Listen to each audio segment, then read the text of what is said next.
Oh my god, it's a bonus Y.A.R.P episode. And oh my, how are you doing, Jake? I'm doing good. Have we gone over the arrangements as Yes, your the producer? yes, the arrangements have been made. All sisters of battle now must be barefoot. So today we have a special guest. Danny, would you like to introduce yourself? Hello guys, I am Danny Fortuna. I am the admin and creator of Warhammer 40k Heresy posting and instigator of the whole controversy with Templin Institute about female space marines. Yes. Oh, So pretty much everybody's throwing their hat in on this. So I thought, you know what? Why not throw my hat into this and get the man himself in here? Because Template Institute made his female space marine video. I have not seen it yet. Danny, you have seen it. Jake, have you seen it? I have not seen it. No, So I've heard a little bit about it, but I haven't seen it. so we've got two people going in blind. Uh, so yeah, let's get into it. We Can somebody link me the stream just pretty fast before we start? yes, so Thank you. I'm actually pulling. I kind of hate how this when it comes to like controlling the stream, that whole control panel, how it takes a minute for it to get itself set up. When it's like, all right, come on, I actually needed you like 5 minutes ago. There we go.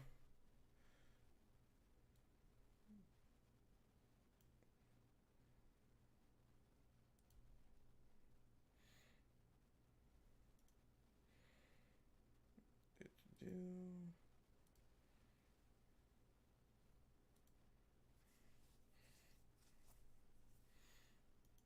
Oh, I'm getting that set up. Does anyone else want to? Does anyone want to talk about how much experience with Warhammer 40k they have?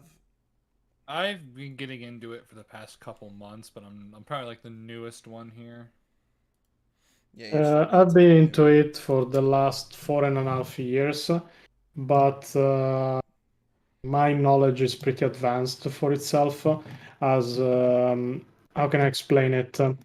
The universe itself captivated me so much that I pretty much started binging it for the whole 4.5 years, reaching a critical mass like 2 years ago about my own knowledge on 40k.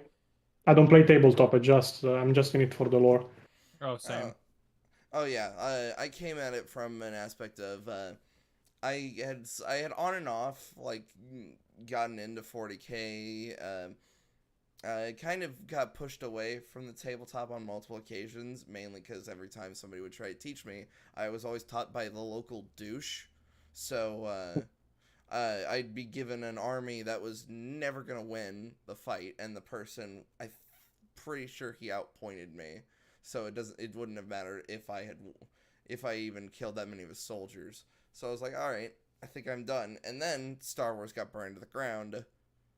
Now I'm here. Yeah. And now we're All right. actively trying to keep Warhammer from being burned to the ground. So there's Well, that. actively trying, more actively fighting to keep Warhammer from burning to the ground too. Yeah. So, all right, let's get the video started. Just to double check, you got yeah. There's the link to the stream. Let's get this baby train rolling.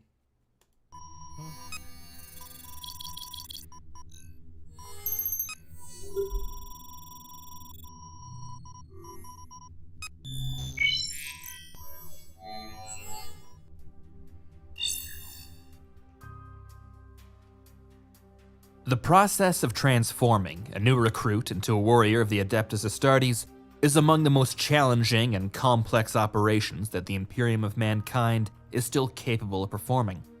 It remains a dangerous procedure, with many of its underlying principles barely understood, and even an otherwise healthy applicant might suffer from unpredictable mutations or other adverse effects on their physical, mental, or spiritual well-being. According to those familiar with the process, the first requirement of any Space Marine applicant is that they be biologically male. But this has understandably led to the question, why? Why are there no female Space Marines?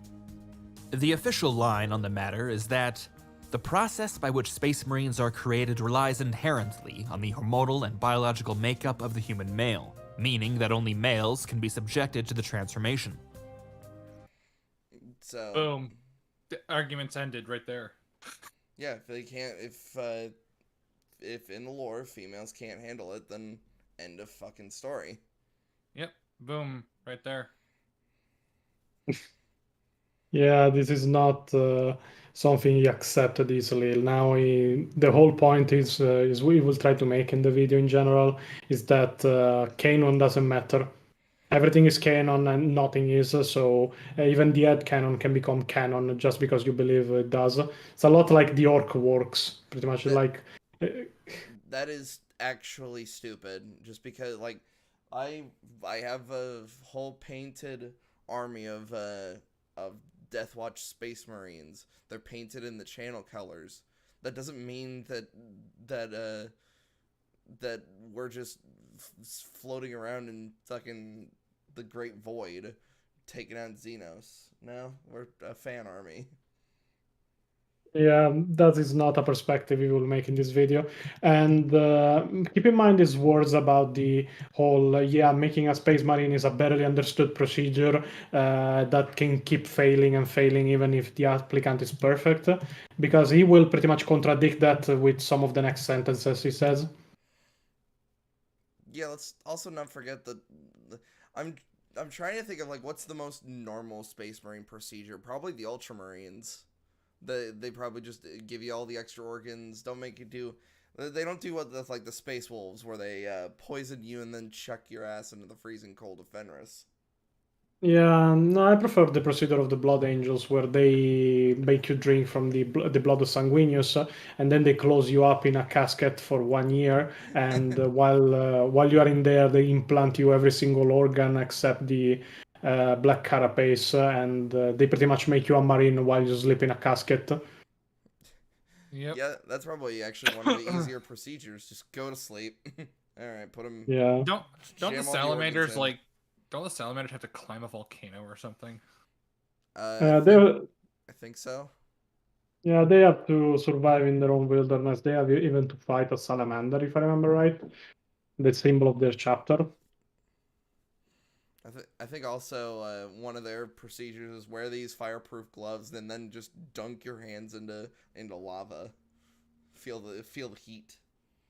Feel Yeah. the heat of the lava, and then once you feel it, you can give the warmest of hugs.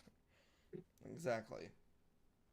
Ah, okay, so there it is. Case closed, right? There are no Yes. female space marines due to limitations inherent to the process of creating them. Well, not really. The most important thing to remember when analyzing the grim darkness of the 42nd millennium, something which sadly many people seem to forget or ignore, is that every bit of information we have, every slice of text, One of the great mistakes made by 4K is take critical rules of another license and crowbar them into 40K. Usually it's an unconscious assumption based on a mix between common sense and Star Wars, which is a combination you don't expect to see every day. It also works about as well as you'd think. I got it wrong myself right until I was in a meeting with the company's intellectual property manager, a situation I find myself in several times a year. As part of the Horus Heresy novel series team. When I was specifically asking about canon, he replied with something I've tried to take to heart. It's all real and none of it's real. It's a big part of what the Epiphany. Tell the truth. Also reminded me of that rather cool Qui-Gon Jinn line. Your focus determines your reality. What the fuck does that have to do with there not being canon? It's all real and none of it's real? What? That's a line that was actually created by Games Workshop because of CS Goto.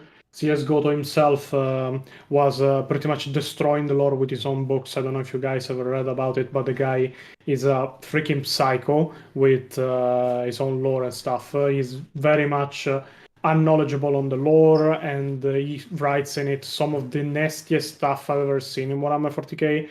There is one of the scenes he wrote that was like human children just disable a heavy tank of the Eldars throwing rocks at it. Then they take out the pilot and violate his ass with a stick. So children take out an Eldar tank, basically. That's dumb. Give me a second. Okay. No problem. I wonder Okay. if this guy is. So, would you say this guy is as bad of a writer as Matthew Ward? Because that's the guy that everybody knows, like that really. Matt Ward has an infamous reputation because of some stuff he wrote, but there is still to remind that Matt Ward has written the codex, if I remember right, for fifth or sixth edition, and it was specified that he was working on Ultramarines codex.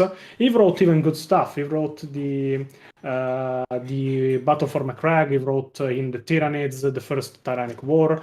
But CS:GO was on a whole other level. In his books, Space Marines growled like animals. They didn't use bolters, they used multi-lasers. Every single thing that there was around didn't have last cannons. They all had multi-lasers that didn't exist before his end. He brought in stupid stuff like that. If I open the ID4chan page for CS:GO, I can read you some of the quotes that come from his stuff. Oh, come on. Well, that's ID4chan. Well, that's ID4chan Go ahead. was hidden. While that's I loading, don't. does any of his writing has that influenced any of the tabletop? Because I've heard His writings are the reason pretty much Dawn of War 3 flopped, removing the gameplay and such. Why it had so bad lore, like the backflip in Terminators and such. The problem is the books of CS:GO were catastrophes. They were unreadable catastrophes for the 40k universe. And when people started complaining, Games Workshop had two choices.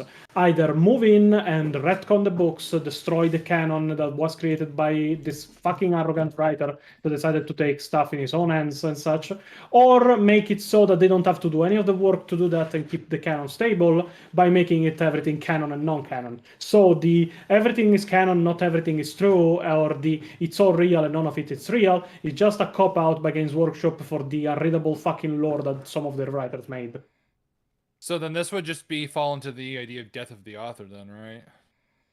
Yeah, in this case, yeah. But this is sounds like mostly a problem caused by Games Workshop. It's not because the lore is so real and is not canon or non-canon. The problem is that they wanted a cop-out to not have to fix their own problems. So I think they have to do anyway. They started retconning books recently when they retconned, if I remember right, Godblight, changing some of the events, changing the location of the Sword of the Emperor, changing the dates on the whole events, going from 200 years of Crusade to just a couple of decades.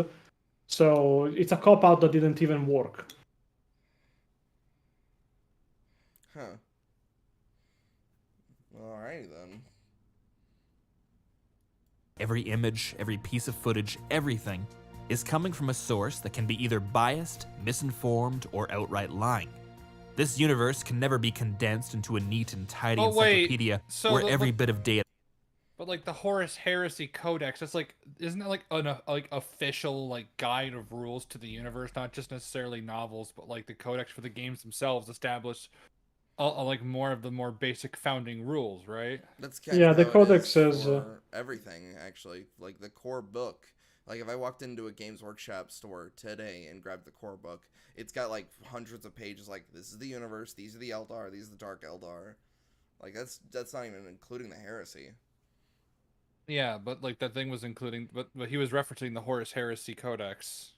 Yeah, he was referencing the most recent iteration of the Horus Heresy Codex, the one that came out last year, where there was an uprising against this codex because of the gendered language it used in explaining that only genetically born natural males can become Space Marines. Even some other YouTubers took the side of the people complaining. One of them was Oculus Imperia, that I stopped watching not long after just because of that. Oh, that's so stupid. That's so dumb. Yeah. Is attributed to some peer-reviewed journal or first-hand account. The history of the Imperium and the galaxy it inhabits is instead a blend of legend, myth, contradictions, deception, and forgery. In the grim dark.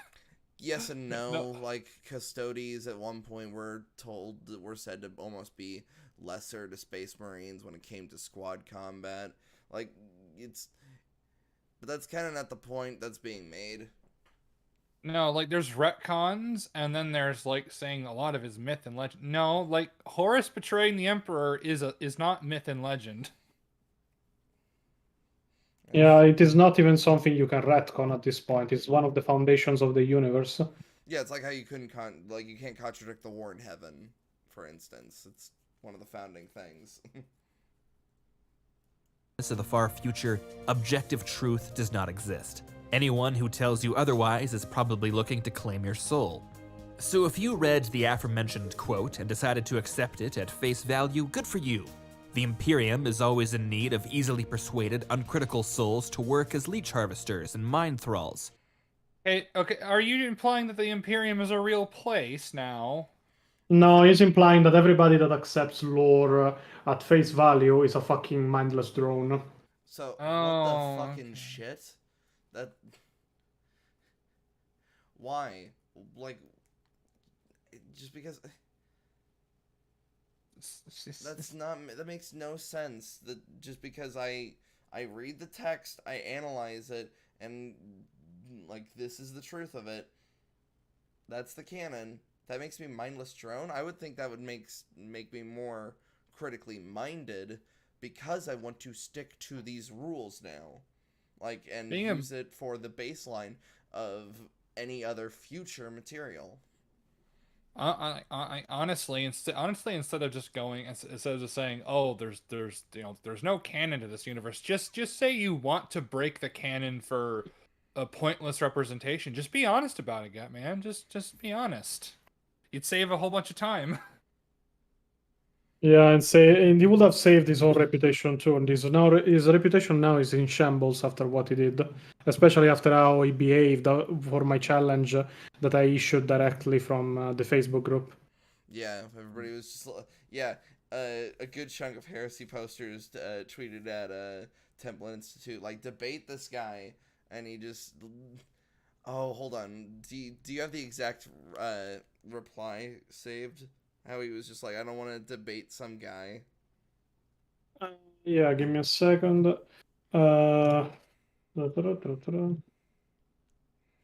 Excuse me. You guys can go on his Twitter if you want. All responses are still there. All stuff is still there. I saved it here. There it is. I'm sending it here.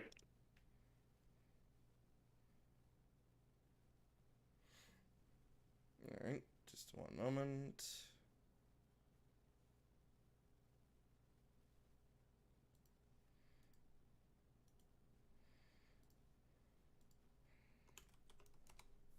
Alright. Look, you want an honest answer? If this Danny guy wants to yell at me on Twitter about how I'm wrong, power to him. But a challenged issue, not on my original post, but on some private Facebook page, does not strike me to have been made in good faith. I certainly would never invite him to debate me on my Twitch channel or YouTube channel. I've worked hard to become a partner on both, and I can't think of a dumber idea than using my reach to platform whoever disagrees with me. I'll be putting out a video on Thursday related to this discussion. If he or anyone else wants to leave a comment telling me how I'm wrong, I'll do my best to respond, as I do with every video. Sorry, the minute he says, I can't think of a dumber idea than using my reach to platform whoever disagrees with. That's so fucking stupid. Meanwhile, I love having people disagree with me. That's why I was like, that's why I was just like, why is no one none of my friends are challenging this. This is weird. No, like, I guess I've got good friends. Yeah, you got based friends, that's for sure. Yeah, it's. You know what? You know what, guys? Lore and canon don't matter. We should have male slayers in Buffy. You know, fuck the lore. Yeah. We should have male sisters of battle, misters Yeah. of battle. Yeah, no, they're people of battle now. Oh God, don't. Gendered language. Yeah. Yeah, they're not Imperial Guards men, they're Imperial Guards people. They're That guards person. that hurt to just come out of your mouth. And in fact, like guards, like being in the imperial, that implies like some sort of tyrannical state. They should be the United Guards people, not the Imperial Guards. No. In fact, we should completely restructure the well, you should restructure the Imperium because it's kind of a shithole, but like not in a way that makes sense. No, it should be a socialist democracy. We just hear a bunch of rattling on the golden throne. It's like bones creak in anger. But for me, the more interesting way to interpret this universe is to never fully trust anything you've been told. Fuck So you. when available sources claim that the process of creating space marines is only successful in men, and in almost every instance, artwork and footage depicts the Astartes universally as men, I am inclined to believe that yeah, female space marines don't seem to exist. But do I take this as unshakable evidence? No. What do you... It literally says no. Only men can be space marines because their biology permits it, and women can't. There's something that he was saying that nothing is really true when it it's the line he said like a minute ago. There's a difference between something like the Guardsman's Uplifting Primer, which is a book in universe given to people when you sign up for the Imperial Guard, and it's got things like orcs are weak, Eldar are slow, Tau can't aim for shit. That's in universe given to guardsmen, and it's the Uplifting Primer. It's to get them pumped up for fights. It's useless. It's a lie. Yeah. The Tau can't aim? What? It's basically to get your hopes up, and also it's a great source of toilet paper. But then there's the Codex, which is specifically given for the audience. Like, this is a meta thing. You're almost directly talking to the player, saying, no, there is no female space marines. Or, in this case of, like, no, yeah, the Tau can totally fucking aim. The Imperium is a zealotous state of fucking war and destruction. There's a fucking difference here in terms of, like, source of information. Yeah. Source of information of 40k might be contrasting at times, but they have never been reliable. If I say, I don't know, that a character like Dante is a space marine and was always a space marine for 1,500 years, that's his age, that is correct. There can be variation, like, I don't know, one says 1,547, the other says 1,561. Yes, but the bottom line is that the base of it is 1,500. If every single book until now said that space marines cannot be women, there is a reason they say so. It is not something the writers chose to trick you on. It is part of the universe, it is part of the foundation of the universe, and it is one of the rules of making superhuman soldiers. It is because it is like that, and there is no use in changing it, because it is how it has always been. And like the people that talk about the female space marines in the first edition are wrong on pretty much the whole fact that they were space marines to begin with. Even the lore that was made for them was fan made. Yeah, even somebody in chat went like, how can we trust Gene Seed or even Marines exist by this logic? It's like, yeah, fuck it. That picture of the Ultramarines, that's probably the Battle of McCrag. How can we trust that even happened? That's so fucking... That's so dumb. How can we trust that the Ishvan massacre happened?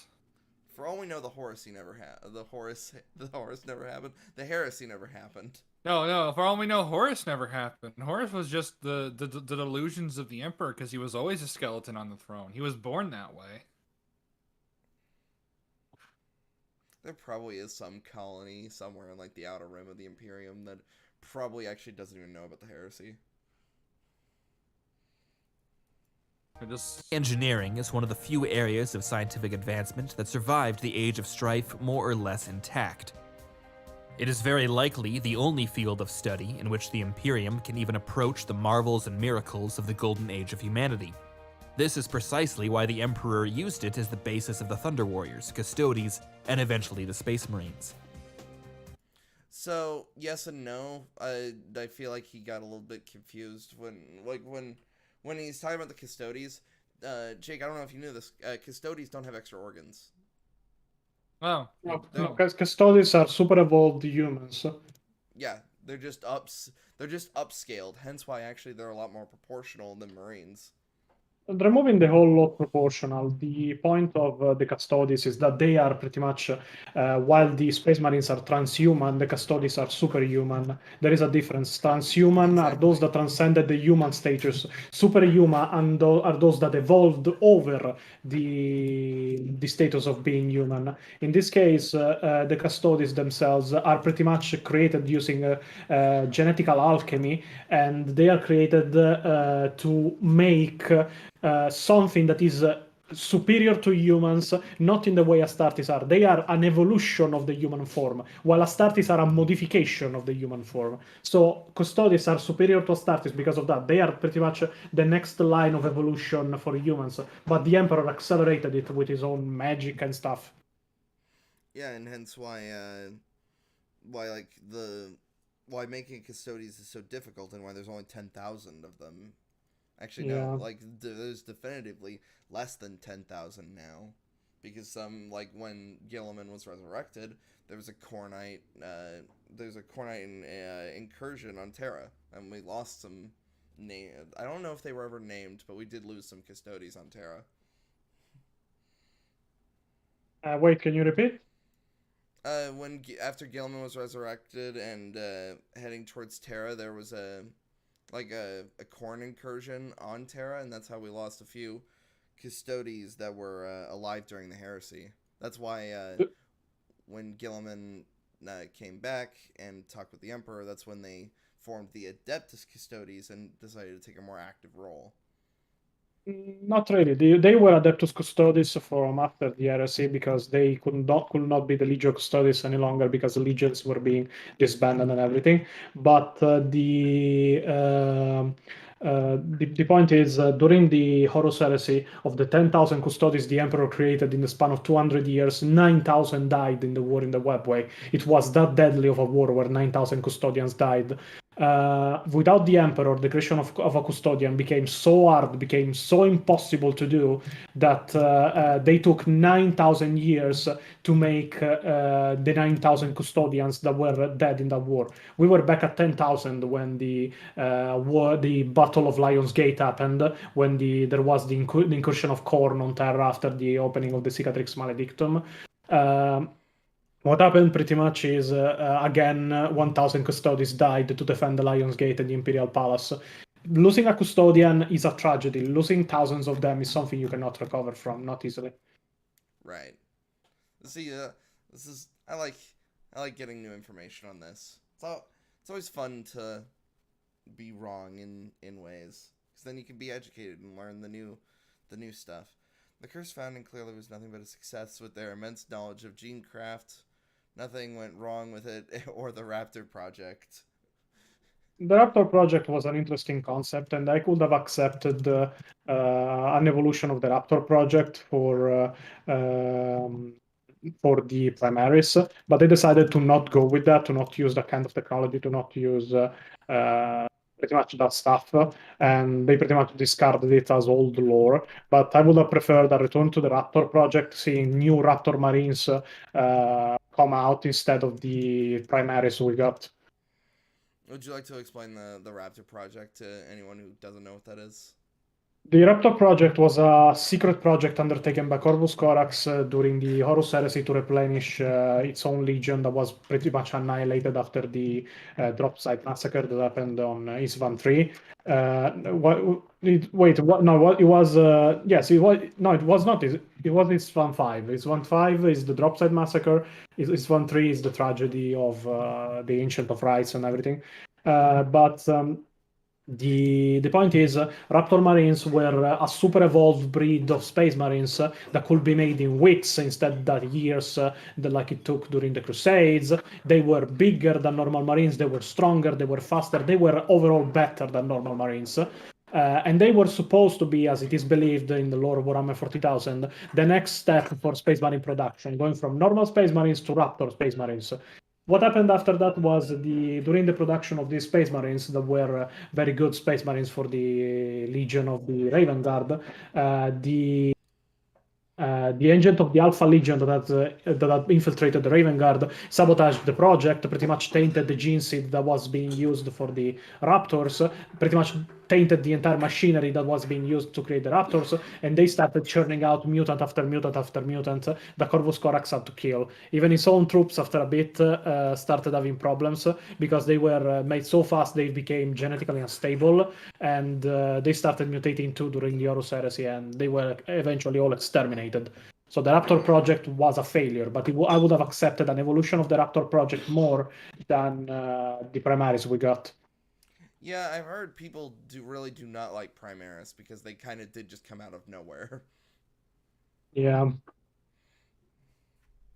They could have handled it a lot better than they did, but it is Games Workshop, it is renowned that they are shit at their job. Yeah, they're very good at basically going like, here's new stuff, it'll get explained later, and then they just run. The idea that the Imperium's biotechnical divisions were able to create genetically modified warriors who can spit acid and acquire a subject's memories by eating its flesh were somehow thwarted by comparatively minor differences in human hormones. I want to make the precise expression in this case that he mentioned that the process to make female space marines is barely understood to this point of history. And now he's saying that a little variation, like making females available for the recruitment pool, is something he doesn't believe they could not do. Wait a minute, like a hormonal difference? It's more than a hormonal difference when it comes to the differences between male and female. It's pretty much the entire genetical difference that goes behind it. So yeah. Like, if I remember correctly, one of the key differences, like, our bones are denser. Our bones are denser, our skeletons in general are bigger, they're stronger. Our own muscle mass is 67% superior to them. Human males are superior to women for war, they're superior to women for strength, they're superior to women for resilience. It is something that I don't think he believes in at this point. I think he believes that men and women are the same in everything, because I've encountered these kind of people that say, yeah, but there is no difference between men and women, and they are pretty much idiots. Yeah, I was going like this goes back to like our hunter-gatherer phases. We went and did the hunting. Women took care of the tribes essentially. This is kind of common knowledge. Well, I don't buy it, not completely. I am also aware that Imperial organizations work tirelessly to suppress information, and that the decision of what information necessitates suppression often comes down to the archaic and nonsensical opinions of zealots and the insane. And furthermore, it is often very difficult to ascertain what is being deliberately suppressed and what the Imperium has just gotten wrong. Oh god. The Imperium suppresses pretty much okay. When it comes to the suppression of information within the Imperium, it normally has to do with, let's see, the Dark Gods and various Xenos. Like your standard Imperium citizen does not know the Tyranids exist, which makes it a lot more easier when Gene Stealer cults happen. Like, it's kind of a self-sabotaging cycle when it comes to the Imperium, but that's the universe. Well, and more importantly, like the argument is that like he's trying to say that all the information is written from the perspective of the Imperium, essentially. Yeah, but then that makes no sense with the books that are out of the perspective of the Imperium, like exactly. the Trust in the Infinite books. Are they real? Are they not real? Are they canon? Are they not canon? Cunning and Brutal from the perspective of the orcs. Are they canon? What about the books that Yeah. are canon that are from the perspective of fucking Games Workshop. Chaos Legions? Like, is it? Or better yet, the codex is like we were talking about. That's from the perspective of Games Workshop themselves. A lot of the times, just to tell you these are the core foundations. Yeah, this is Yeah. the dealings of the universe. Now play our game, buy our minis. I will read your lore, but I will not buy your minis. I'll Same. do both. I'll do both. I'm part of the I will. problem. I would only ever buy a Vulcan mini. Will you even will you just buy the box, or will you actually try to put it together and paint it? I'll buy the box at the very least. I don't know if I'll put together and paint it. I'll buy it for you then, and just forward me the stuff. I'll put it together and do all the stuff. The earliest encounters with the Necrons saw them labeled as Chaos androids, while until recently, it was deemed as incontrovertible that the Squats had been rendered extinct by the Tyranids.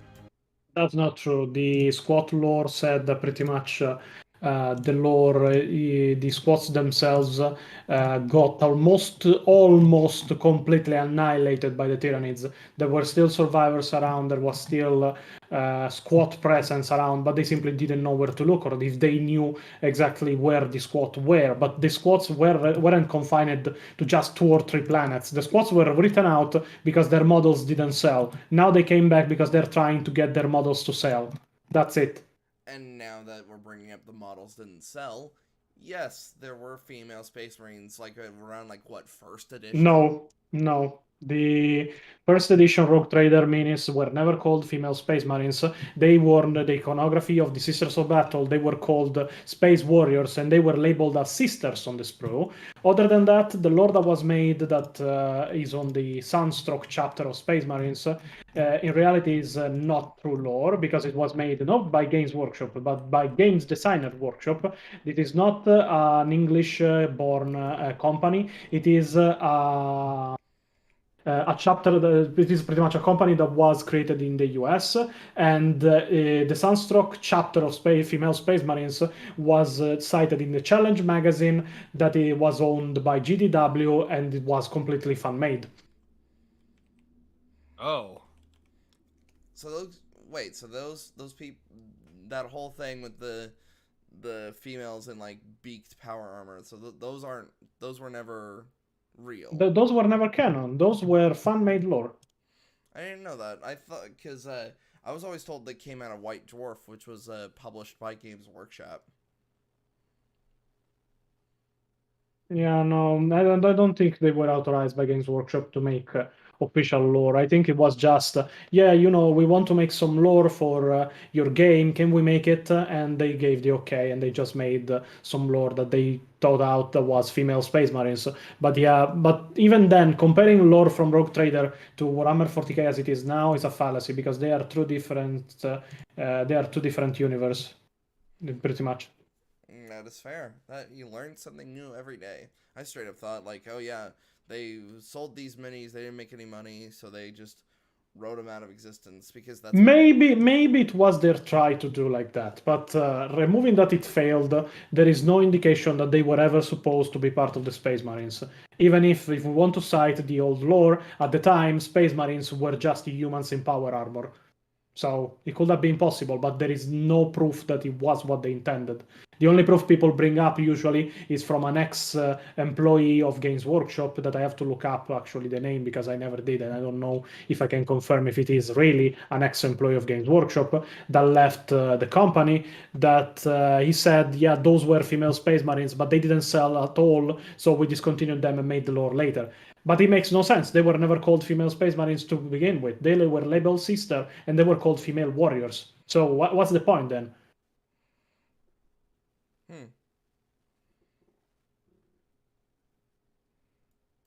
Even the Imperium's own history is often misunderstood. There were times when the prevailing narrative was that Horus was not the Emperor's favored Primarch, but rather an especially competent general. And Again, Rogue Trader, this is a retcon. It's not a difference the Imperium makes. It's not like Imperial sources say, oh yeah, Horus was just an extremely competent general, or Horus was a Primarch. Horus was not a Primarch, a superhuman Primarch, before the advancement to second and third edition. He was just a human in power armor, and he was an especially competent general. That's it. This is a retcon. This is not lore.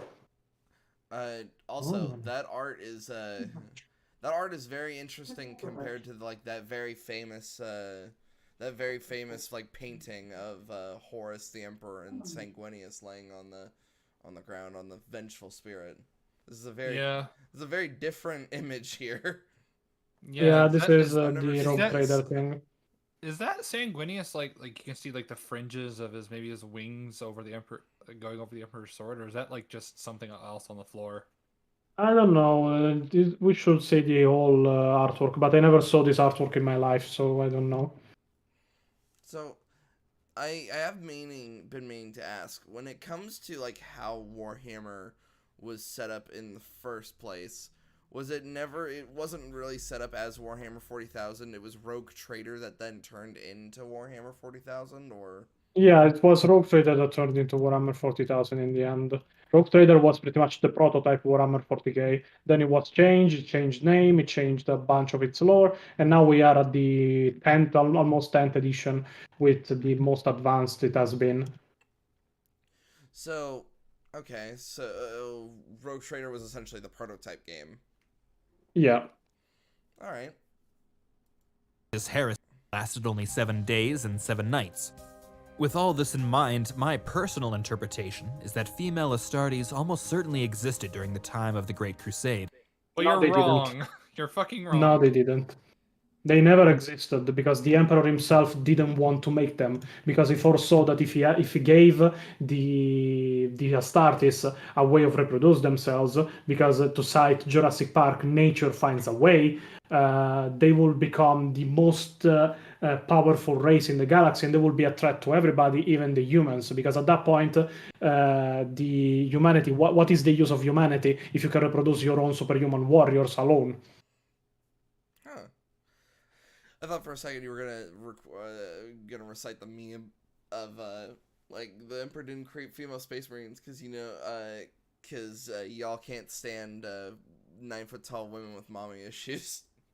Yeah, no, there is memes and then there is lore. The point of the Emperor not making female space marines was that he foresaw events like what happened with the Homunculaba happening on a larger scale if anything happened, and the Astartes will pretty much become birthing machines for a race of warriors that would be pretty much impossible to stomp out, will be a lot stronger than humanity, and will be detached from humanity in the span of 1 or 2 generations completely, and will see the humanity either as cattle to enslave or as a purge to make, pretty much. Yeah, it's the whole reason he got rid of the Thunder Warriors, because eventually the fighting was supposed to stop. Yeah. I think the Emperor, in this progressive era, had fully mastered the creation of the Astartes, regardless of gender. Perhaps even some famous figures from the... What? Did you just say that the fucking are we talking about the Unification Wars? Are we talking about the Great Crusade? First off, no, not an era of progressivism or whatever he just fucking said. Well, maybe not progressivism as we see it in the current day. Maybe progressive in the context of humanity, like during the Great Crusade, quote unquote. And that's like a monster Mr. Fantastic stretch. Yeah, that has to be a stretch because even then, most of the Great Crusade was reintegrating humanity into the Imperium, such as the fact that the Ultramar sector was pretty much a spacefaring civilization. Like, the Emperor just needed to rock up to Macragge, go, hey, I made you. Gilliman was like, yeah, that makes sense. You should join us. That also makes sense. What? Yeah, calling the Great Crusader Imperium progressive is like calling Nazi Germany friendly. Yeah, it's fucking weird. this era were in fact female. But at some point during the history of the Imperium, possibly because of complications with implanting gene seed, but more likely because of some ignorant proclamation by the ecclesiarchy or another imperial institution, You Look, don't want to include women in your armies. You are an ignorant bigot. They include women in their armies. They're called the Sisters of Battle, and they're in the Guard, and I think there's the Sisters of Silence. Well, the Sisters of Yeah. Silence are their own thing, but still, I know what you're talking about. Also, somebody put in the chat, progressive era, be an atheist or die. Great Yeah. Crusade Imperium. Yeah, that is pretty much it. Yeah, because this was the era of the Okay, Imperial guys. Truth. Yes. Also- I'm just baffled. Did the ecclesiarchy even exist during the Horus Heresy? No, it Ecclesiarchy didn't. is an after He the doesn't. He fact. doesn't even know that. The ecclesiarchy came to be after the Horus Heresy. Not even after. The imperial cult came to be not long after the Horus Heresy, but it took a couple of millennia for the ecclesiarchy to be established, and then the whole age of apostasy happened and such when the ecclesiarchy became too powerful and such. But they didn't even exist during the Horus Heresy and the Great Scouring because there were still Primarchs around that avoided their creation.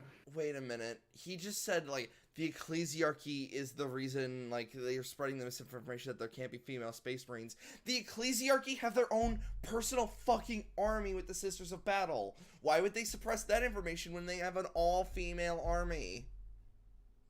Because they're sexist, just in one direction. That makes no sense.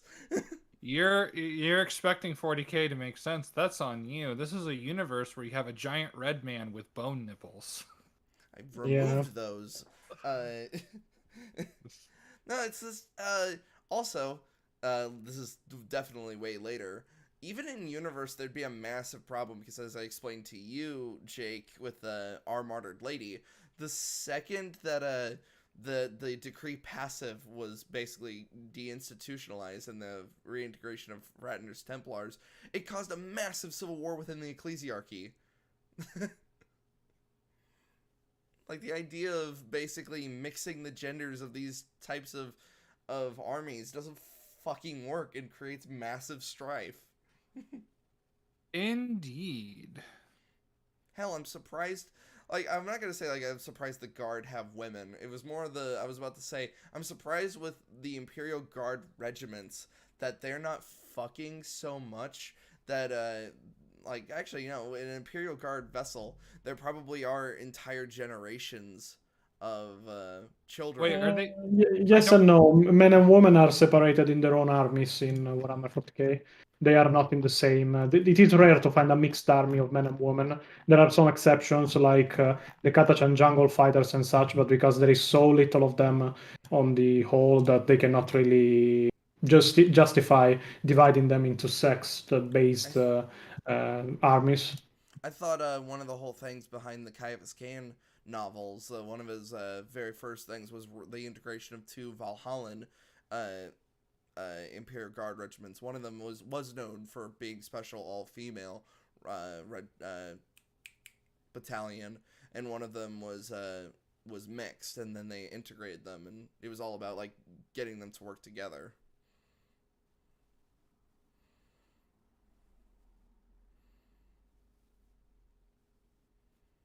Oh my god.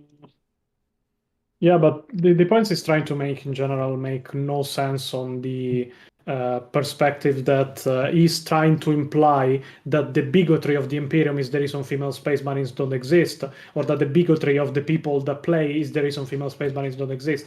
There is literally narrative reasons to why they don't exist.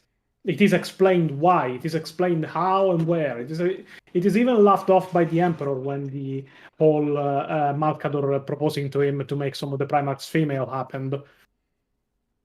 Oh wait, the Emperor literally just went like, wait, so Malkador just went up to us like, why not make some of them female? And he just went, women.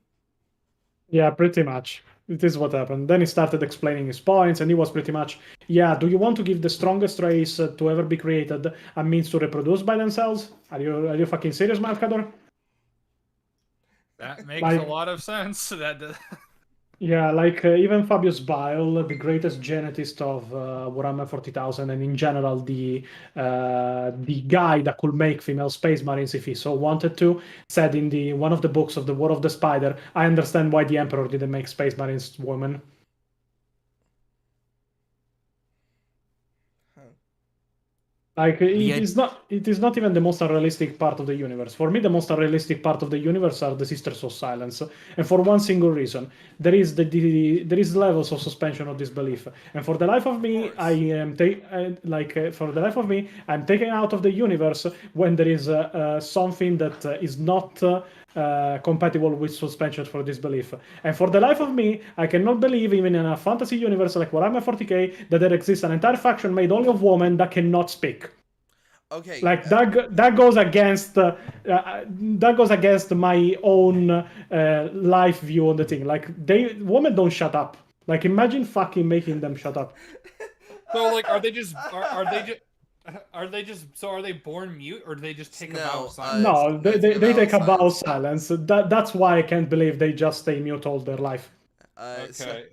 I think what kind of messes with me is the fact that the Sisters of Silence don't have at least some bionicle like enhancements done to them, because at the end of the day you've got the custodians, and then you've got this normal lady that can, like, she's a blank. Do you know what that means, Jake?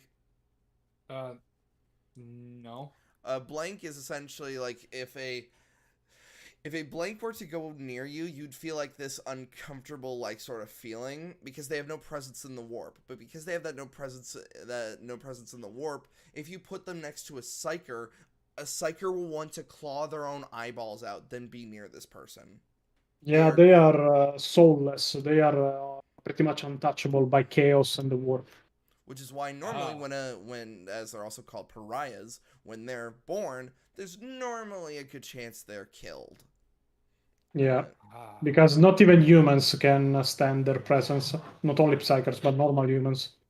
Mm-hmm. One of them, Jericha Cole, I think it was called, the master of the Sisters of Silence during the Great Crusade and the Horus Heresy, was so powerful as a blank, she was all but invisible to normal humans and Astartes, to the point that she was killed by Karn, the betrayer, but she was so much of a blank that he could not say he had killed something. He knew he killed something, but he could not say what, because he could not see her. Wow. I just find it weird that we've got the custodians who are superhuman, and then just this normal lady that just happens to be a blank. That just so happens like they were specifically selected because they were a blank. Like Yeah, they're given like robot arms or something. No, they are not given robot arms and such. Yeah. The idea of recruiting female Space Marines fell out of favor. Today, if any still remain within the chapters, they are a rarity. Furthermore, I am almost convinced that with the slightest bit of effort, the Space Marine chapters could again accept female recruits. But the Imperium has become so entrenched in religious dogma and ignorance that it's become unable to question and possibly disprove what it considers to be the absolute truth. The Imperium senselessly wasting 50% of its own available manpower, if you'll pardon the term, because of some ancient misunderstanding, is the kind of tragedy this regime is built on.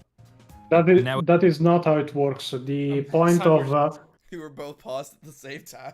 yeah, A misunderstanding. Okay, so the Emperor was wrong. Yeah, the point he's making is not even a true point. The problem with Space Marines is not the lack of recruits. They don't are so little in number because there isn't enough people to recruit from. There is not enough gene seed to go around. Gene seed is what is required to make Space Marines, and removing mutation, removing degradation, removing the losses on the battlefields because they have to harvest it from the bodies that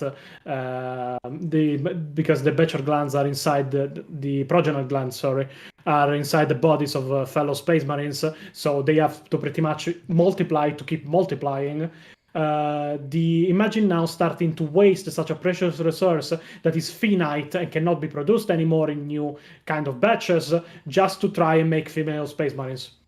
actually, if you remember, Jake, in Angels of Death, the Tech Marine, he's kind of panicking on the ship as things are going crazy because he doesn't know how long the gene seed that's in the storage tanks, how long they're gonna last.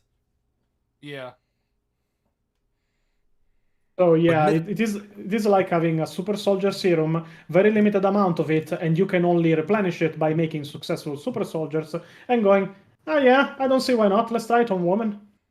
So at best, what essentially with the gene seed, they're like breaking even at the very best in terms of how much they use and they recover. Kind Yeah. of, to the point that, and also let's not forget gene seed, with it being a tangible thing, it can get stolen. One of the big things about I hate to bring this up, the Demunculaba, was the fact that the Imperial Fist gene seed, a good chunk of it was stolen. Yeah, it was stolen from the Battle of Hydra Cordatus, if I remember right. Yeah, I'll explain that story to you one day, Jake, but not on air. Oh. This is just my personal Yeah, it's so dark that even Games Workshop said, not again. Yeah. Okay. headcanon, or fan fiction Yeah. if you prefer. And Oh, it's yeah, based on so it's wrong. So it's wrong. Got it. So you admit it's wrong. Cool. Then there's no then you've admitted it's wrong. So now we can end the video, right? Unfortunately not. God damn you. even less evidence than the conclusion that there are no female space marines whatsoever. I'm sure you can poke holes in my opinion just as easily as I did in the official stance of the Imperium. I don't even necessarily think that my stance is the most realistic, it's just what I happen to think is most interesting.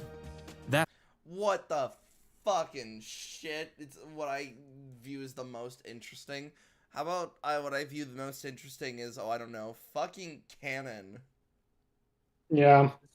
Okay, tell me why female space marines are interesting, good sir. Because people just want to look at tits. That's it. The Sisters of Battle exist. They want Oh, giant potato waifus. again, only good in fan art and porn. Yeah. Yeah, We Rule have 34 is full of them. we have female Eldar for that, because aren't Eldar like giant? Oh no, No, not very much. they're like only like at most a foot taller than your average human. But they're lanky. They're skinny as shit. Tau are equal, if not a tiny bit shorter, and I'm missing one of the races. Orcs. No, first off, they don't have male or female. They're spores. No, they're male. Shut up. I don't care. They call themselves Du Bois. Yeah. Yeah. Yeah. I won't actually fight you on that. It's just more like if we want to get into their quote unquote genetics, which even I obviously, biologically speaking, sure, I'll accept that. But it's like the stupid crystal gem thing. They're not technically women. They're rock people, but it's like whatever. They're women by all sense and purpose. Fucking no. Steven's mom was impregnated. Shut up. Oh my Shut god, up. you're right. They're women. Shut up. Like, the orcs at least reproduce like fungus. You're actually right, and I completely forgot the whole pregnancy thing. I can't believe well, actually, it's because I wiped that show from my brain every once in a while. It just likes to refresh itself. And then Rose became Steven. It's Fabius. And then it came out that Steven was the Warhammer 40,000 all along. Oh, yes, exactly. Fabius in Progenitor didn't understand why female Marines weren't made, but this comes from him wanting to uplift the human race to better fight against Chaos and Xenos. And Yeah, he pretty much could see that why the Emperor didn't make them, though. He pretty much could see that they will be the next step in human evolution. Astartes will become the norm, not humans. Fabius viewed both the Primarchs and Marines as failures and went on to create his race of new men that he planned to replace humanity with. Oh, that's right. We're talking about Fabius Bile, the fucking apothecary of the Emperor's children. Yeah, that's the guy I want talking about genetics with. yeah. Oh wait, no, Fabius is that Emperor's Children or Plague or Death Guard. That's Emperor's Children. Okay.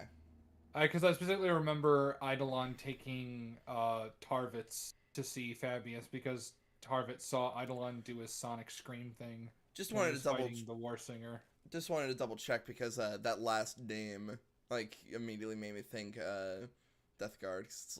Because unfortunate naming, but it's like, within Warhammer, I can accept that somebody who would become a Plague Marine would be named Bile.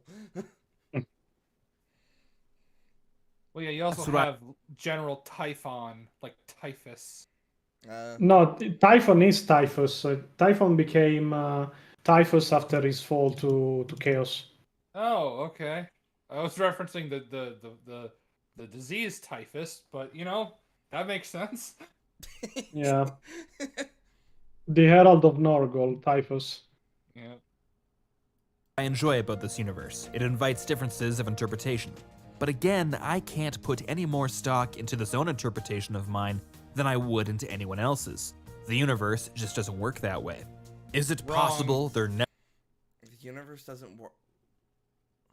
The universe doesn't work. Okay, is this that motherfucker that, like, I think he's taking the interpretation of when you see a kit-bashed army, I think he's taking that literally. Again, the Y.A.R.P Marines are not canon. Shut up. Yes, they are. No, because if we were canon, we'd probably be deemed traitors. We have a good number of aliens in our ship. Well, you see, Max has the Tau thirst for some reason. Taus are thirsty in this case. Slur, I see you in the chat. Ever were any female space Marines? Yes. Is it possible there are female space Marines? I love the septum ring of this artwork. Like, he felt the need, whoever made this fucking artwork, to give this woman a scepter ring. Why does she have a nose ring? I'm surprised she doesn't have purple hair, to be honest. Well, yeah, like why a no? I don't think that like is there like there might be some like weird chapter out there that's like the word bearers when they write on their faces they may have ceremonial piercings, but like that's just a nose ring that you would see on like a modern day blue-haired college student. Yeah. Do Space Wolves not have any piercings whatsoever? They might. I'm like, well, I'm just saying like there's a difference between like ceremonial piercings like you would maybe expect in the Imperium and what's on screen right now. That's just a modern day piercing. Yeah, that's true. The reason I was asking is since Space Wolves are known for pretty much never wearing their helmets, I wouldn't be surprised if they're like not pierced out of their minds, but they do have like a one or two. Yeah, but that would be primarily because it's like maybe symbols of status or whatever, but not look behind the left ear. Is that a piercing as well? If so, how are you gonna get your helmet on? Yeah, I believe it's a piercing too. It is, yeah, it is. It is. That's gonna be a bitch and a half to get underneath your helmet. Yeah.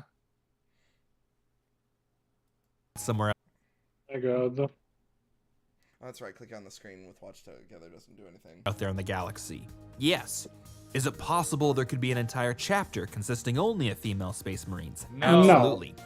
And is it possible that this all-female chapter is in fact the Ultramarines or the Black Templars or the Space Wolves? No. There's a lot of evidence to the contrary. There's a lot of evidence to the contrary. Yeah, because we know of it. We know of at least. We know Sigismund was male and he was part of the Black Templars. We know this guy right here. I think this guy is the current chapter master of the Ultramarines. Yeah, I that's think. Marnius Calgar. That is stupid. That is fucking what the shit. We like fucking Titus from Space Marine is an Ultramarine, and there's like two other male Ultramarines. Yeah, Leandros and fucking I always forget the guy one. the one guy that who the one that dies. Oh yeah, Leandros is the one that turns you in. Yeah, he turns you into the Inquisition. And thus, he was not converted into a Primaris, or at least I hope not. I hope Leandros fucking... I hope some Emperor's Children just fucking, like, rocked his guitar right into his skull. No, that was really stupid. He just went like, oh, how do we know it's not the Ultramarine? It's like, we know, because there's a lot of named Ultramarine characters. And the same with Black Templars. Like, I know at least one Sigismund, and there's one in, I think it's the Hell's Reach. There's, like, at least one named character there. No, there is no Sigismund. That's Grimaldus. Oh. And while I can be 99% certain that this isn't true, and that Marnius Calgar is indeed a man, the very nature of this universe means it's impossible to say with absolute certainty. Yes, it is! Even in our... We can say with 100% certainty. We have the lore. It's written down. We have the rules. Now, granted, there's undoubtedly retcons to various aspects, but this is one of the things that is, like, in the player's manual guide.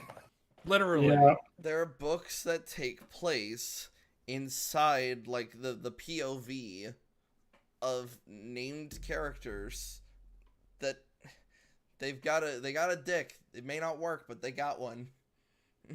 like, because I'm reading through the Horus Heresy, Emperor's like all of the Astartes chapters there have been nothing but male. Death Guard, Luna Wolves, the Emperor's Children, the World Eaters. Oh yeah, somebody in the chat just brought up, like, yeah, with that fan art again, the second the helmet goes down, all the hair is gonna be pushed into one of the eyes. It's like, yeah. Well, that's Calgar is a man. What is he based that on? All of the lore is propaganda and open to interpretation. Yeah, exactly, Slur. See, Slur gets it. Yeah. He's using his superior Irish brain.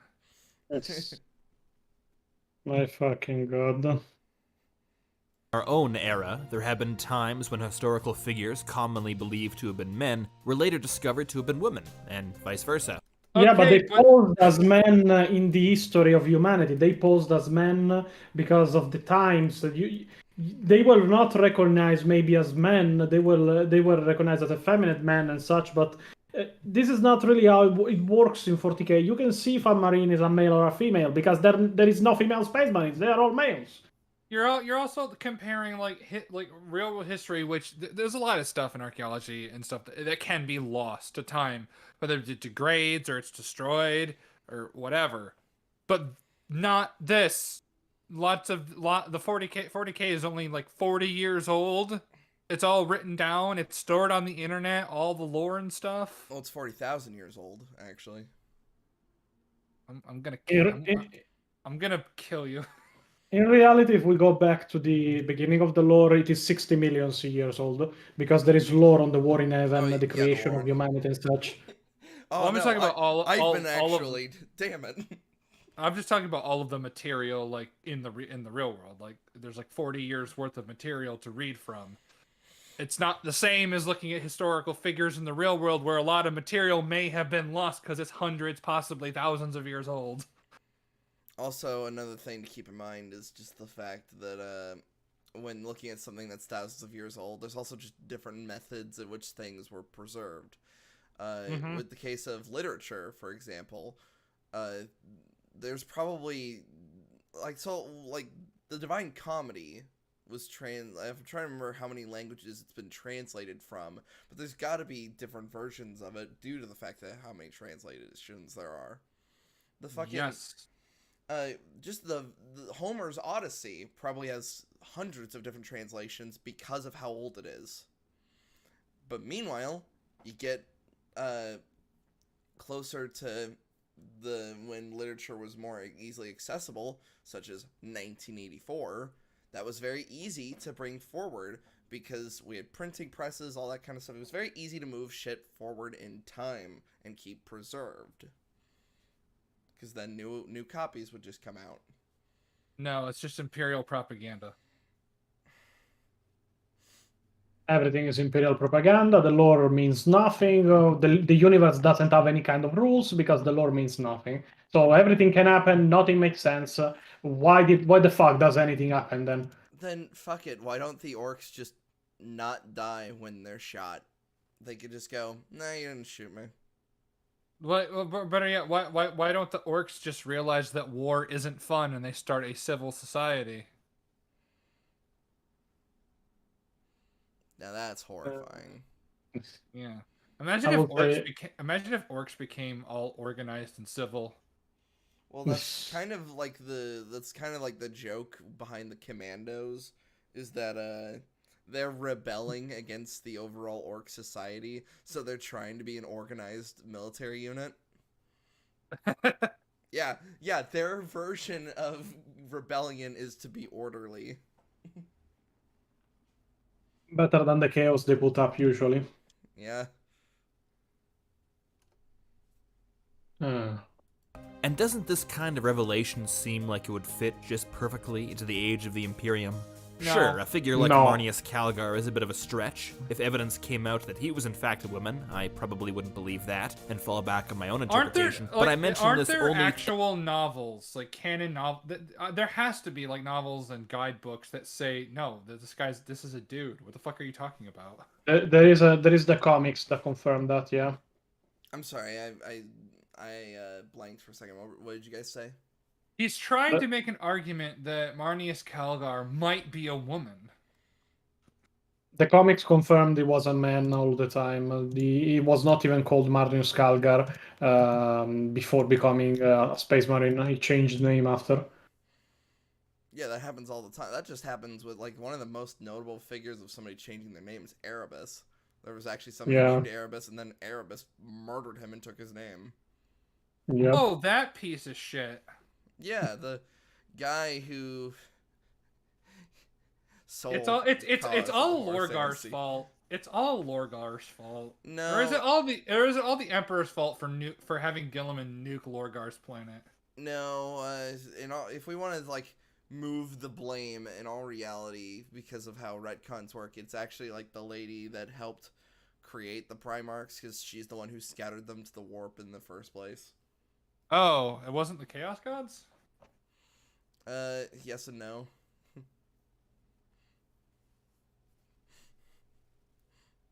Okay. I reject that the lore is Imperial propaganda. It is clearly Eldar propaganda. There's not enough spikes to confirm that. That is true. Illustrates the idea that history is not immune to drastic change in light of new evidence. And the history of the Imperium even more so. Maybe in our current era, being 99% certain about something is enough to arrive at a justifiable conclusion, but the 42nd millennium is a time in which we need to forget the promise of progress and understanding. Then why the fuck do you want female space marines if there is no progress? Because... Shut up. And the science and technology. Within the Imperium, that 99% might as well be zero. And this extends to every aspect of the far future. Did Horus kill Sanguinius before his final confrontation with the Emperor? Yes. Yes. It's literally. Why would that ever be in doubt? Why would that? Like, yes. If Horus didn't kill him, he would still be there. Yeah, that's kind of how death works. Yeah, like, yes, Sanguinius is dead. There's a book that tells of this. It's called the Horus Heresy. Like, it's an entire series about the Horus Heresy. We're literally looking at one of the most famous images of Warhammer 40,000. Horus, the Emperor Sanguinius on the Vengeful Spirit. Like, so the Temple Institute is basically just going, this isn't fucking canon. This is the most canon image you are ever gonna get. The Horus Heresy has to happen. There is no subjective interpretation. It has to happen to get to where we currently are. Like, that's so dumb. Like, I'm losing my mind right now. That was Yes. To answer your question, Horus did 100% factually, objectively, truthfully kill Sanguinius. yeah. That's kind of the whole reason the Black Rage exists. Yeah. Yes. Maybe. I'd even go so far as to say probably. But if someone told No, me that during the definitely. siege of Terra, Sanguinius fell to the Black Rage, killed Horus, and then tried to kill the Emperor, and this was suppressed by the High Lords of Terra to preserve the honor of one of mankind's greatest heroes, there is nothing I can do to definitively prove that person wrong. Yes, you can. You Literally, moron! look at the Horus Heresy novels that describe the events that transpire. You cannot use It's worse than that, in-universe Jake. corruption. Jake, it's worse than that. Oh wait, hold on a second. He's referring to a fan theory about Sanguinius blacking out and the imp having to put him down, and stupid, but Templin seems to absorb all of the worst fan theories. Oh Jesus, does this guy think the Dornian heresy is fucking as valid as this?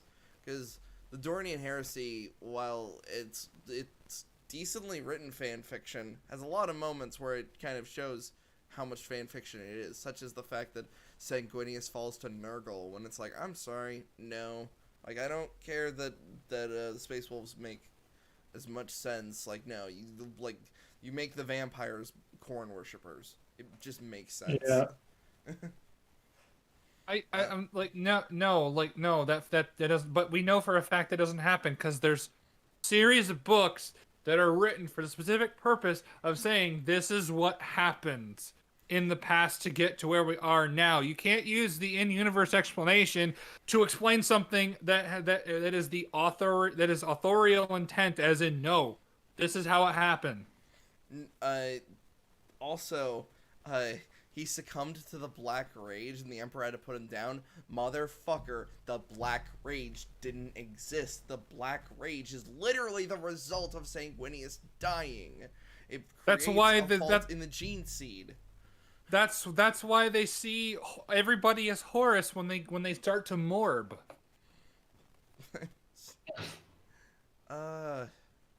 Likewise, nobody can disprove the idea that Space Marine chapters out there might have unlocked or retained the technologies allowing for the successful transformation of female recruits. The universe itself disproves that idea. Also, they would have failed. That's just it. If they tried, they would have failed. Or that female Space Marines might remain common across the chapters, and this has just been suppressed by the Inquisition for whatever reason. There are an endless number of...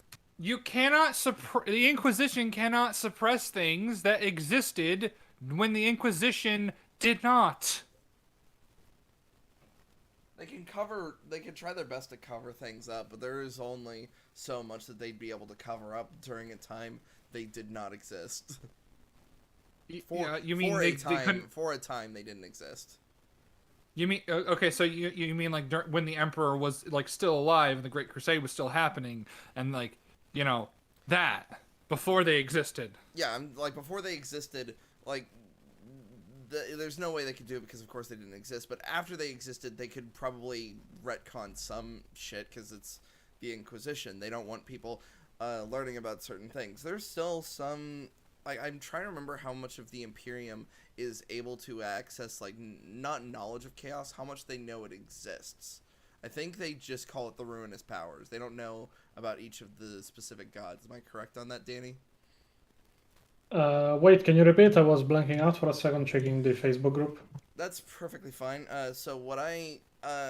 How much information on chaos is suppressed amongst the common Imperial citizens? I believe they only know about the ruinous powers, but not necessarily all the gods. Before the Cicatrix Maledictum was created, all of the information about the ruinous powers was suppressed. Now it is impossible to suppress because there is so many demon incursions happening that it is useless to keep trying. But before, the common Imperial citizen didn't know chaos existed at all. Okay, so they only know about chaos pretty much as it happens before the Cicatrix Maledictum opened up. Yeah.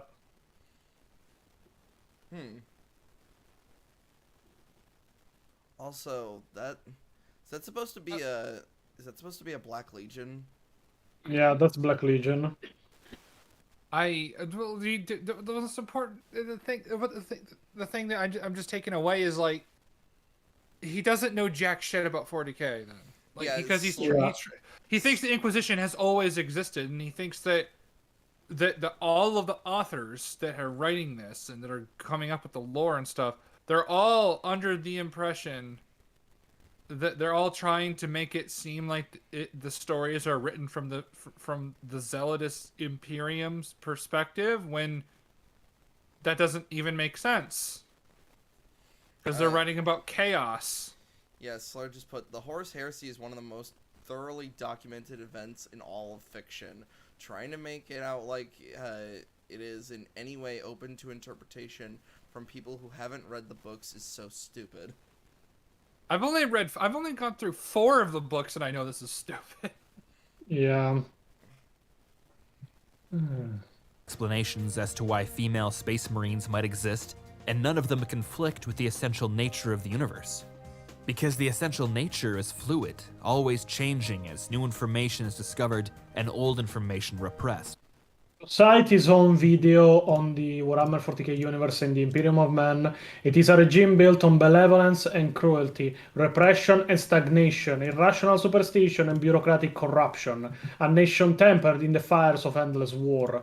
Where is the fluidity in this? There's none. In fact, if anything, it's actually rigid. It's all shit. Yeah.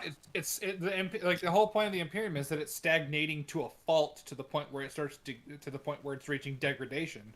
Yeah. No, it already reached degradation. They lose technology on the daily. They cannot even produce River Titans anymore because they lost the STC. They cannot produce Imperator class Titans anymore because they lost the STC. Yeah, and let's also just not forget that with just how the universe works, it has to, like, the Inquisition needs to exist. Because their whole thing of, like, innocence proves nothing. You could have somebody that just doesn't... You could have... An Inquisition member could be interrogating a person. And this person, without any knowledge whatsoever, could be an Alpha Legion sleeper agent. Yeah. Through no fault of their own. Everyone is Alpharius. The whole universe is Alpharius, most probably. Yeah, it's gonna be revealed. There's just gonna, instead of the flower crown that's on the Emperor's head, it's actually just Alpharius's helmet. The Emperor was Alpharius. Damn it! What if Alpharius was a woman? No, because we know what both Alpharius and Omegon look like.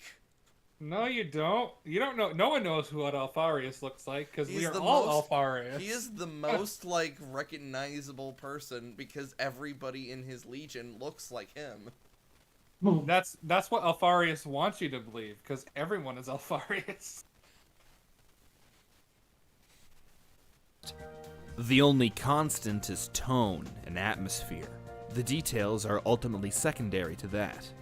And if you disagree with me, how do you fucking establish tone without getting the details? Because shut up. What are you doing?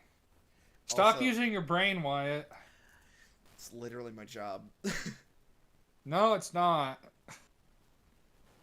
So, we know exactly what Alpharius looks like. He looks like Omegon. So shut up. And he's like, oh, if you disagree with me, let's find out. if your interpretation of the grim darkness of the far future is different from mine, well, this will be one of the few times I admit this, but your interpretation is every bit as valid as mine. If you No, it's not. No. Well, ours is more valid. Yeah. The lore has proof. This one doesn't. This theory doesn't.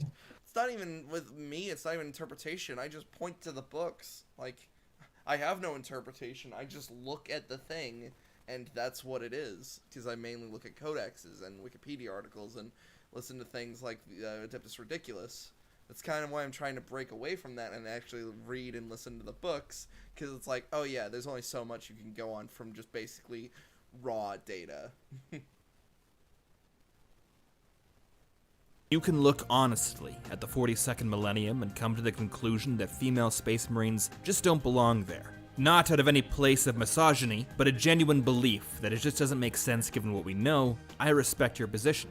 And if No, you tomorrow don't. some high He doesn't. He called us drones because we follow the lore. He doesn't respect our position in general. Yeah.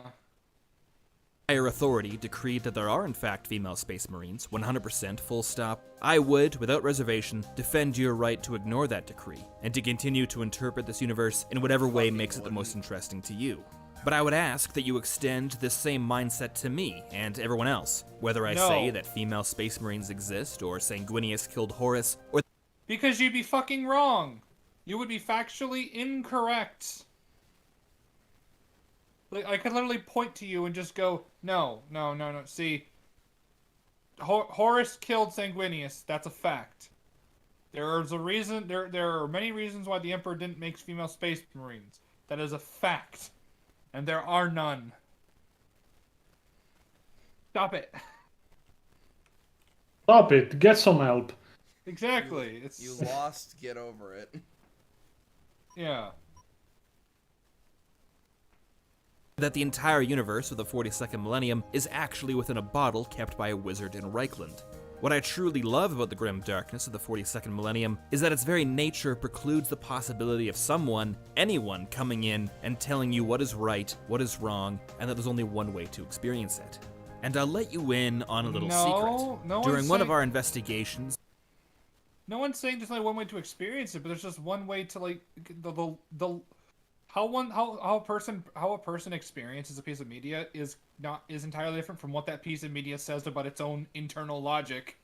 Yeah, like you could watch Star Wars and just go, it's all about industrialism versus nature, and I'd be like, what the fuck are you talking? It's like, oh, you know, the Ewoks represent nature fighting against this evil empire of industry, and it's like, what the fuck? No. Stop it. Because interpretation doesn't matter. It's only the source material. Yeah. Into the Imperium of Man, I included a detail that has since become the single most referenced bit of lore on this channel. We receive comments about how cool it is almost daily. The latest one, at time of recording, was left about 80 minutes ago. But that little bit of lore, according to the latest information available, either no longer exists or never did. But I thought it was cool and I included it anyways. Whether or not it's true really isn't important. It's true to me, and that's enough. No. There is no true to you. It's either true or it's false. Like, there is no, oh, it's true to me. Oh, if it's true, then show it to be true. I don't give a shit if it's true to you. Show me that if it's actually true. There is no true to you, true to me, or whatever. The point I think is trying to make that he's trying to establish his own headcanon on how things should work, and that makes no sense in a world like Warhammer 40k, because it is one of the most heavily documented worlds ever. There are discrepancies, but they are not that deep. They are not on a level of the foundation of the lore that they pretty much retcon entire motivations and characters like this would do. The point he's trying to make is that lore is malleable, and it really is not. Lore is lore. It is a limitation that you must respect and must be respected by everybody. In fact, when a writer disrespected it, when the "You Will Not Be Missed" fiasco happened in Warhammer 40k, that he had a temper tantrum on Twitter and pretty much menaced the entire community of going, oh yeah, then in my next novel I will write in female and trans space marines, because then you will see that they will become canon. He was fired the day after by Games Workshop for having a temper tantrum on Twitter, calling everybody a fascist and menacing the lore of their own universe. The more you fuck around, the more you find out. Yeah. Yep. So, I kind of think people agree with me, even if they don't know it.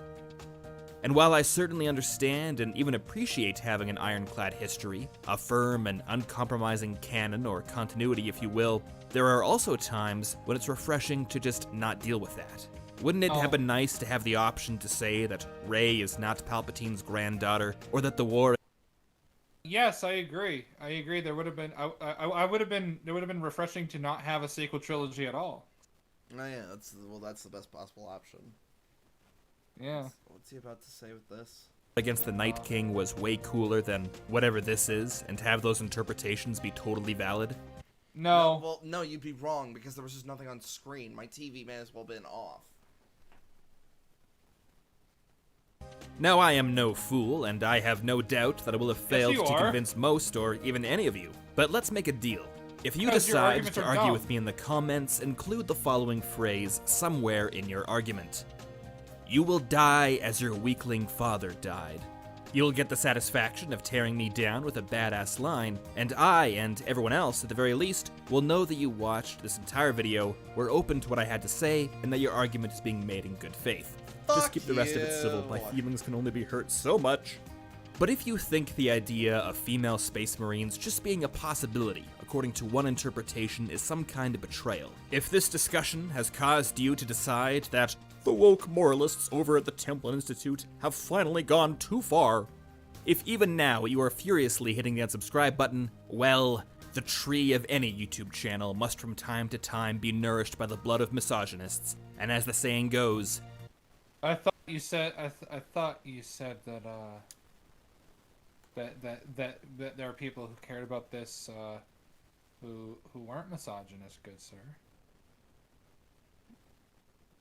And he's going to use the most cringe line to ever come out of all Warhammer 40,000 controversies. He's going to say it. Oh god, man. I need to hear this. you will not be missed. You will not be missed. Motherfucker. Is that? Have you not That heard was- this? It's from the Warhammer is from everyone. Yeah. Yeah. Warhammer is for anyone, not everyone. Oh yeah. No, the announcement was Warhammer is for everyone. The better version that was pretty much present in my group and in general in all groups I found is Warhammer is for anyone, not everyone. Yeah. Anyone can pick up a mini and start playing. But if you want to just fundamentally change a space to make it more suitable for the thing that you actually want it to be, then fucking leave. Change job build at that point. This video is awful. Yep. It is an insult to everything that canon represents. Yeah. But my interpretation, I'm so baffled by like the interpretation. Well, what if Horus I'm sorry, St. Gwyneth went into a black rage and it wasn't Horus that killed him? It was the Emperor. No, Horus killed him. That's a fact. That's something that's been documented. Yep. This is really a clusterfuck of an argument that doesn't. It is not even an argument. He didn't prove fucking anything. Yeah, he didn't even argue his case. Like, at least I make the joke of, like, they're good for fan fiction and fan art. Like, but otherwise, no. Keep it away. I'm not even... Like, I'm at the very least just... This is the tiniest bit of olive branch just to shut these people up. This... Like, these people are stupid.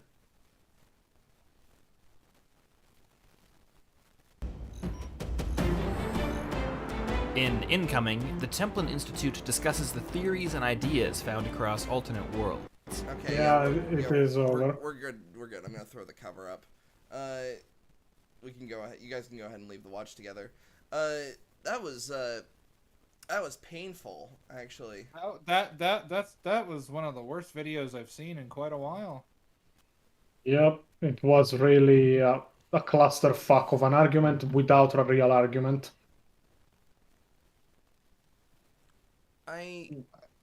I've never understood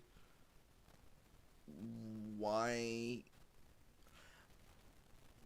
when it comes to a lot of the shit that people want to change in franchises, what's always baffled me is why not just make your own thing? Because it's too hard. It's not. And nobody will like it anyway, so... I would still argue to this day. Like, I don't want to say it's writing is hard, but it's not like as hard as anyone would say it is. So at least if you're dedicated and passionate enough and want to go through the effort to improve your writing and make a good story, then it will not be hard. Like I've kind of always say this. You can like write like your own fan fiction as a way to improve your writing, and then use that as a jumping off point to do something original. But like, or even go into like an official IP to do it. But like, if you're gonna do the official IP, have respect for the source material. Look at Velma. Yeah. Oh my Like, god, Velma's not Scooby Doo. You can't convince me. Like Velma is like, it's like this. Why are you doing this to Scooby Doo? Like, you've seen how they made Fred. Yeah, he's so immature he hasn't even gone through puberty. He doesn't know how to cut his own food. He's so unimaginably stupid.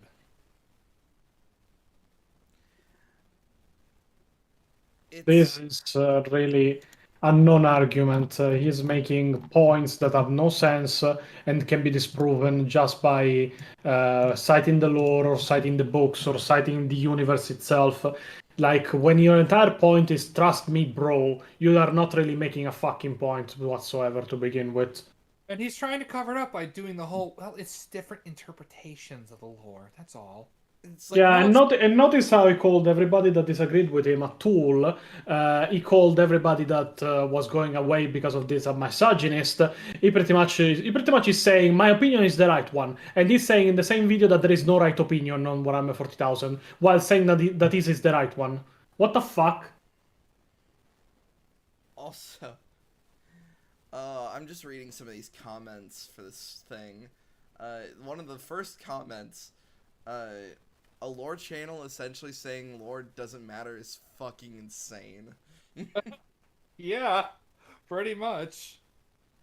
It'd be like if Major Kill went like, "G'day guys, today I'm gonna tell you why Rogel Dawn doesn't have a penis." You guys remember the part where Vin Diesel showed up as the Lost Primarch Dominic Dom Toretto and said, "Horace, you turned your back on family. Now let's end this," before ramping a Chevy Nomad on the top of the Imperial Palace into low Earth orbit and crashing into Horace's warbridge? Truly the most epic conclusion and totally lore-accurate ending, because you can't trust any existing lore, so it must have happened. Unironically, though, that would be actually better than female Space Marines. I'm gonna be honest. It'd be shit, but it'd be hilarious.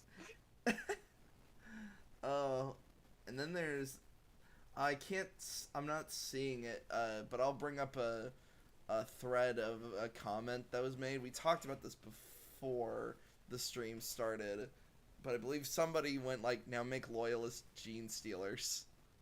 Yes, make loyalist cheese. Let me bring up the full picture. Okay, now make a video about how we need loyalist gene stealers. Template Institute. I have no idea how you justify that.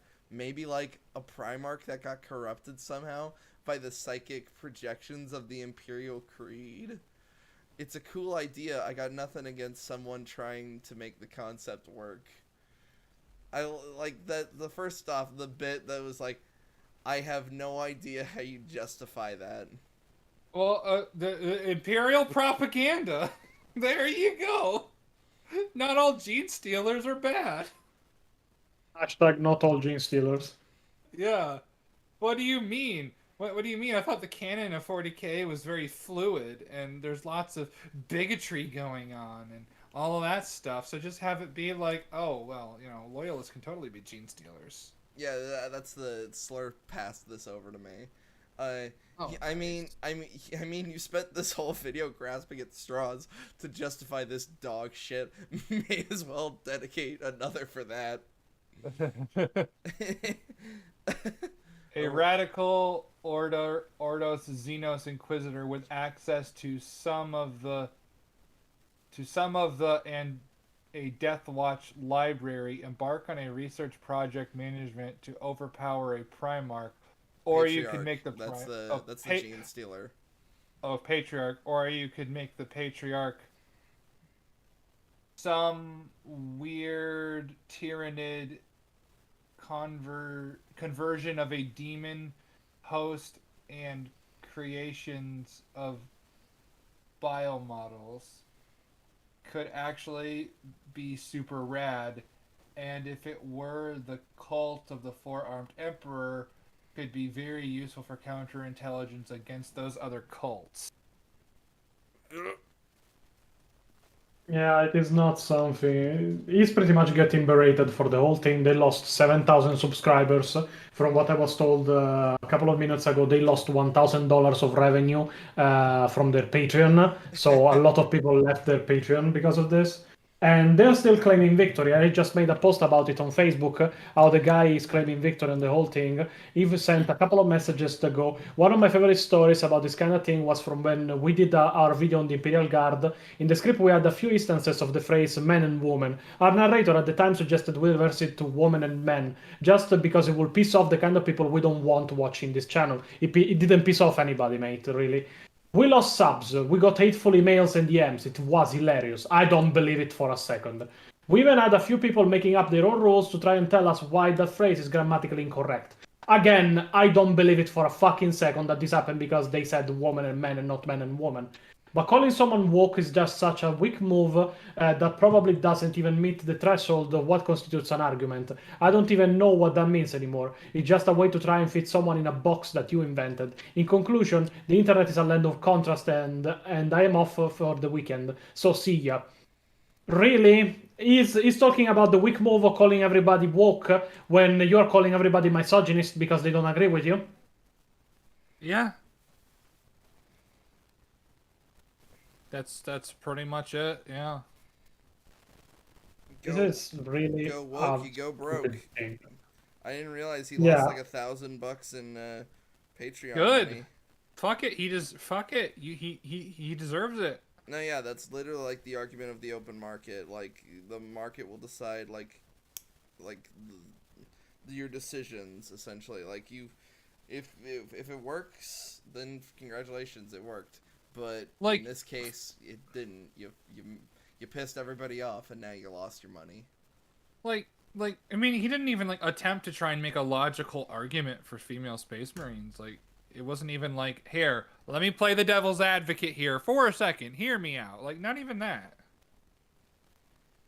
Yeah, and he was very confrontational, very arrogant on the whole situation. Really, I don't think he could have handled this thing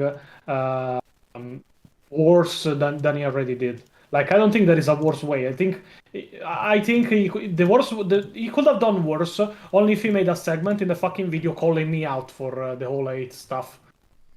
Like, it would have been worse at that point, but yeah, I don't think there is even a worse than now. I wonder if I could use my weird Twitter magic and actually make the debate happen. Oh, I would love it. I would love to debate him. I would love to debate anybody, really. It's why I organized an event on my own Discord that 80 people are going to participate in, from what I understood. I hope it will not be too much of an asshole because I want to talk with everybody if I can. And I invited specifically the people that disagree with me to the debate because I want to know their opinion. I want to discuss their own opinion. But the whole thing about inclusivity in Warhammer 40k can be disproven by a video I myself made. If you guys want, I can send you the link, yes. And you can comment on that. Yes, and sure. I will also be posting that video in the description of this. So. All right, I'll put it in the same watch together room. Just click on the link. Oh, okay. I actually left the watch together. Let me get back. The link is still there. Like the video is named SJWs Destroy Everything. Warhammer 40k goes full woke, and it is about the Warhammer is for everyone stuff.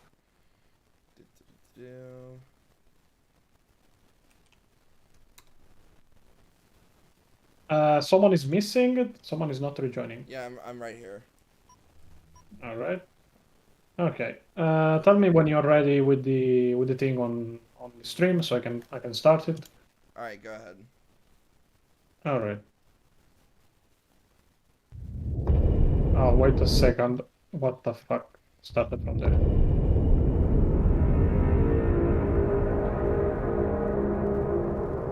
Need to turn that down a little bit.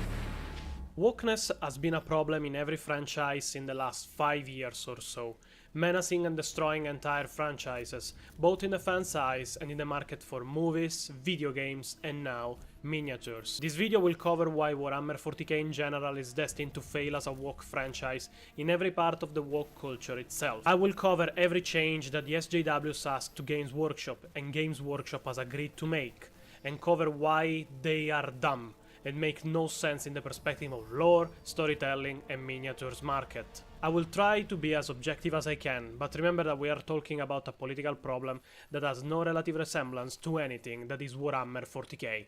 Now, we can begin.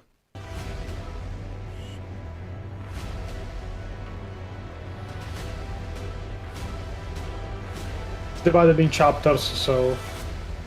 One moment. The stream messed up for a second. Why are you not... Okay. For some reason I was trying to separate the various windows, and for some reason the one I was trying to separate didn't actually follow through. But Well, I'm not an expert on streaming, so... My internet's not good enough to stream, so. Okay.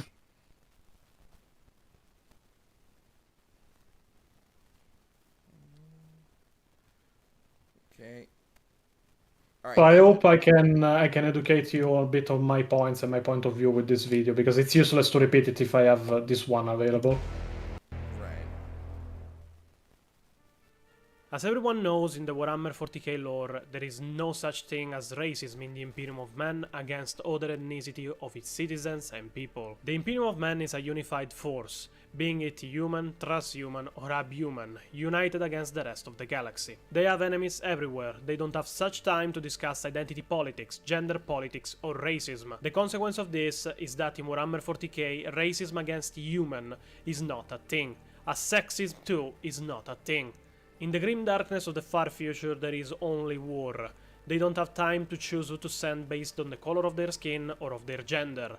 They have enemies to fight, they need soldiers to fight them, and they don't care what kind of soldiers they send. Now, it can be argued that the Imperium of Man is racist, but in the 42nd millennium, the date of the lore of Warhammer 40k at the time of this video, the Imperium of Man is only racist against other species that are not human at all. The Imperium of Man kills indiscriminately entire populations, being it made of aliens, heretics, mutants, and far, far worse. But the arguments of representation, being it of the other genders or of other... I actually thought I'd quickly pause. Just in case, since you are the person who has made this video, in case YouTube tries to go after us, considering we're not really commenting over it, do you give us permission to have this video on this stream? Yeah, no problem. I proposed it, so... No problem. Alrighty It's just- then. It's just that, like, I don't know if you, since of course we all come from different backgrounds. Jake and I come from, like, we're both fans of Y.A.R.P, and there's a person named Hassan Piker whose whole thing is that one of his things is that he likes to just take other people's shit, and there's a famous clip of him getting up and just letting the clip play. He did something to something that was within our community, and he was like, it's basically just a big fair use thing. So I just wanted to, like, Did you have my get that all permission? squared Don't worry away. about it. Yeah, Hassan Piker is also the world's worst socialist. He is. Yep. All right. Well, there is no good socialist, so... ethnicities has no place in Warhammer 40k. For the fans who knows the lore, maybe it's already clear, but let me explain. In a universe where the main focus of everything is war, what does it change to know the ethnicity of the people that fight that war, when the war never stops? And for who is not a fan and thinks that Warhammer 40k is not inclusive, let me ask you something. How much do you know about the lore of Warhammer 40k? Out of what you have read in the comments or posts of the people who talk about this controversy. Because, starting from the first point, the inclusion of people of color, this is a pretty fair criticism, and for what I know, being a big fan of Warhammer 40k as a whole, and knowing practically almost all the general and deep lore of the universe pretty well, I wonder if there are really no real representatives of the people of color in Warhammer 40k, but such people don't exist in the lore. Or do they?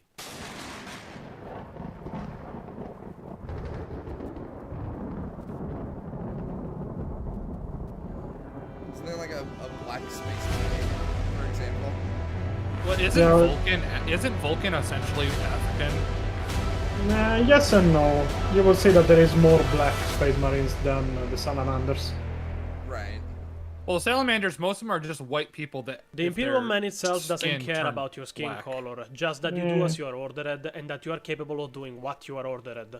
And in that regard, there are many characters that could be represented as people of color, as the ethnicity of many of them is never discussed anywhere, and so they could be literally everything that is considered human. But of all the people that represent Warhammer 40k, no one does a better representation of people of color than the founding chapter of Adeptus Astartes named the Salamanders. For who is not familiar with my the lore, chapter. the Salamanders are a Space Marine chapter. They are transhuman super soldiers of the Emperor of Mankind. They are a founding chapter. It means that they are what's left of the original Salamanders Legion of Adeptus Astartes. But that means something. It means that they have a Primarch.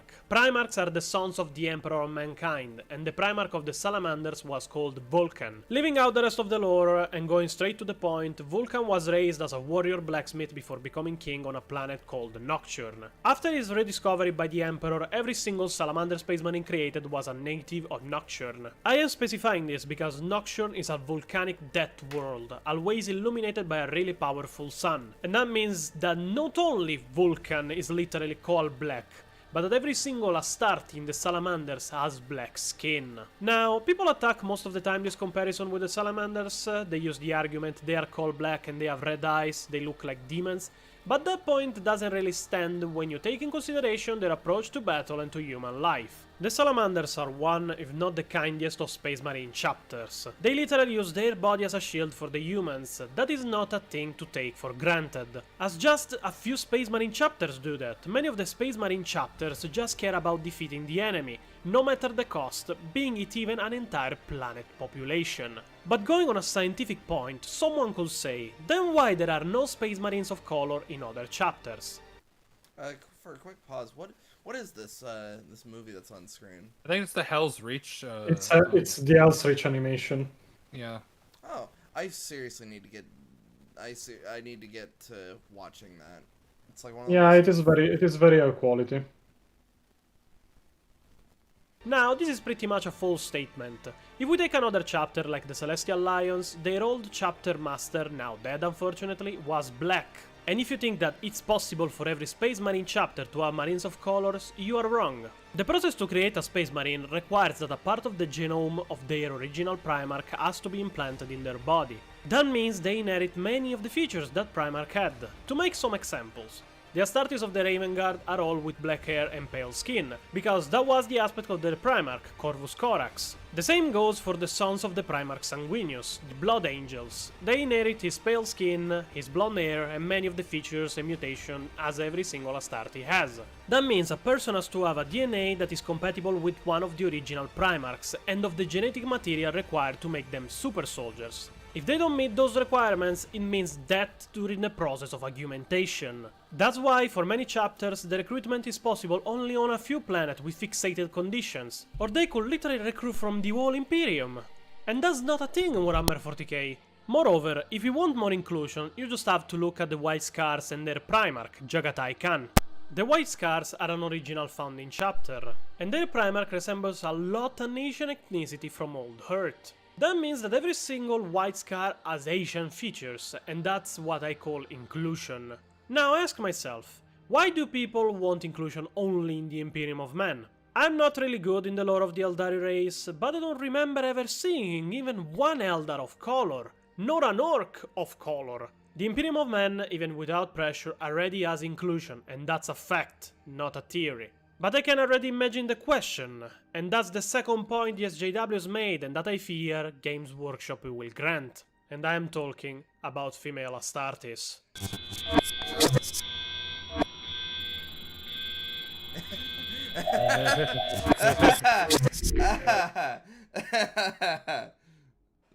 That's good. Attention, Imperial citizen. The transmission of I'll be right back, but you guys access keep it has going. been hereditary All by right. the order of His Most Holy Inquisition. You will remain at your terminal until such time the nature of your guilt has been determined. Any attempt to resist Imperial authorities or again access restricted information will result in the harshest method of execution. May Imperial justice account in all balance.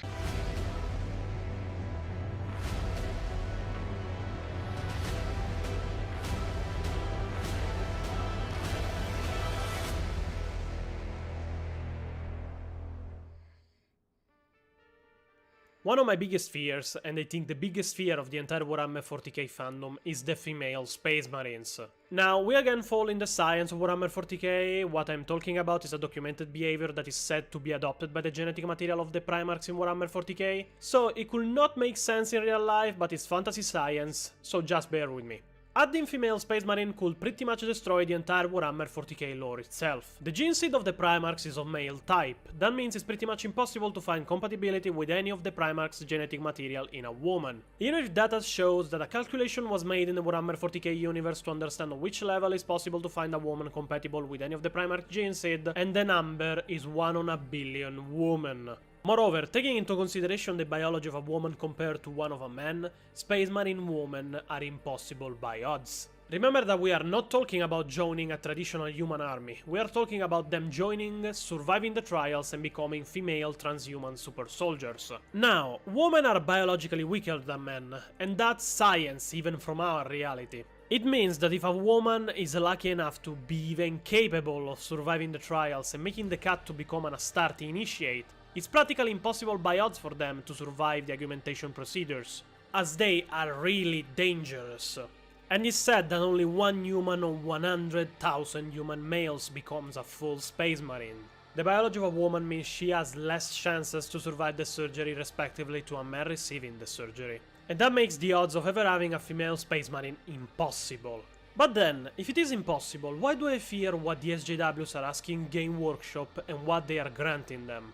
Because Games Workshop are not new to retcons, and they could even decide to make one of the existing Primarchs, being it loyal if you want female Space Marines that are part of the Imperium, a female. And that could destroy the lore in so many ways that it will take another entire video to discuss them. But then the question comes out, what's the place of a woman in Warhammer 40k?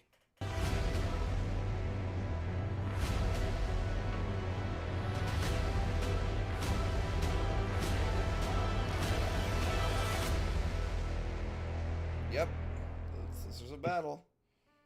Yeah. The Adepta Sororitas are not transhuman super soldiers, even if by looking at them someone could say the contrary. The Adepta Sororitas are a full female military force. They are equipped with power armor as Astartes are and use a less heavy version of their main gun, the Bolters. They are divided in covenants and are the main military force of the Ecclesiarchy. They are pretty much nuns with guns, if you want to call them like that. But it would be an understatement. They are an elite fighting force of the Imperium of Men. They train extensively in their armor, and with enough effort and dedication, they can be as deadly as Adeptus Astartes are. Now, if we don't want to call an entire female army made by Zealous Killer inclusive, then what's inclusivity? They are a force you shouldn't joke about.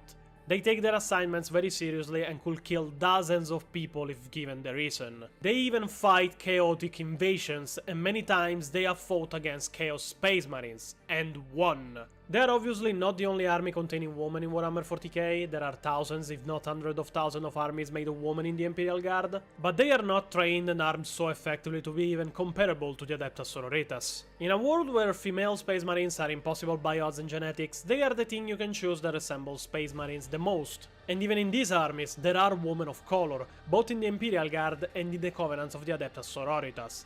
But if this inclusivity is present and is here, then where is the problem? People are attacking the miniatures.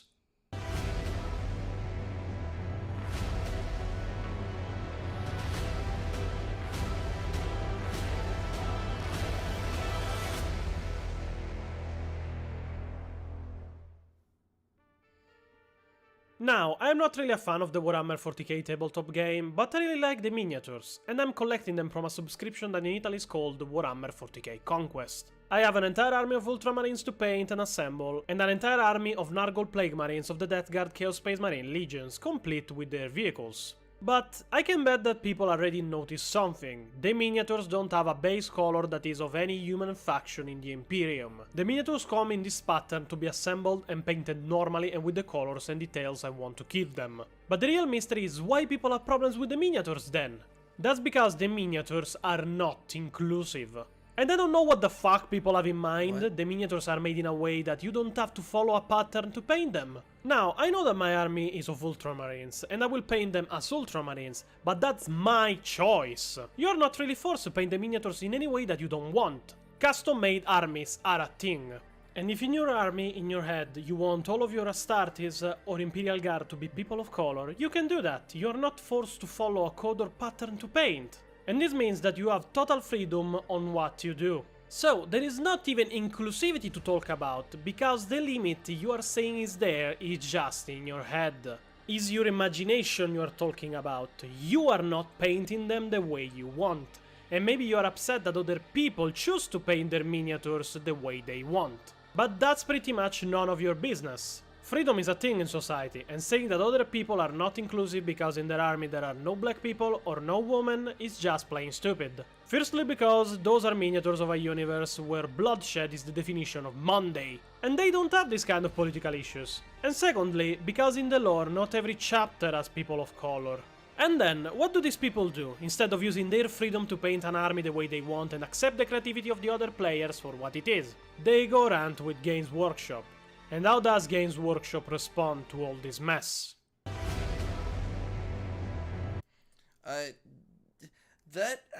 That's always been weird to me, in the sense of I just didn't realize this was a fucking issue. I guess I just don't think the same way these fucking people do. It was an issue some time ago. Like they were complaining that there was no models for black people, there was no model for Chinese and such. Like that there weren't the exact models with the exact body features of those ethnicities and races. I guess this just doesn't ever come to my mind, because especially with, as you brought up with this video, Warhammer is such a with the miniatures is so freeform that it doesn't fucking matter. You can do it. You could just paint like a Space Marine like African themed colors if you want. Yeah. There's really nothing to like. I think you could even take like a helmetless guard or Space Marine and like paint them as close to like a shade of African of black, like for like a black person as you can. I don't think people would go, "Oh, that's neat. How'd you manage to do that?" There are people right skin tone. There are people that paint, like I recently saw a bunch of Space Marine minis painted like the various LGBT flags, and I went, as long as you're just not doing this to like push some sort of message, if you really like think that flag is just so important to you, I won't stop you. It's just don't. It always approaches like on like the only time I'll ever lose my shit is if you're trying to then push that on me. It's like, why don't you have that Kincaridon painted like the pansexual flag? I'd be like, because first off, it shouldn't have a flag, and secondly, I just don't fucking want to. He's a shark boy that looks in the void and goes, bird. He's a shark fanboy. It's like, how come you're like, one of the best things to do with the tabletop, and even just with the minis, is fucking kit bash conversions.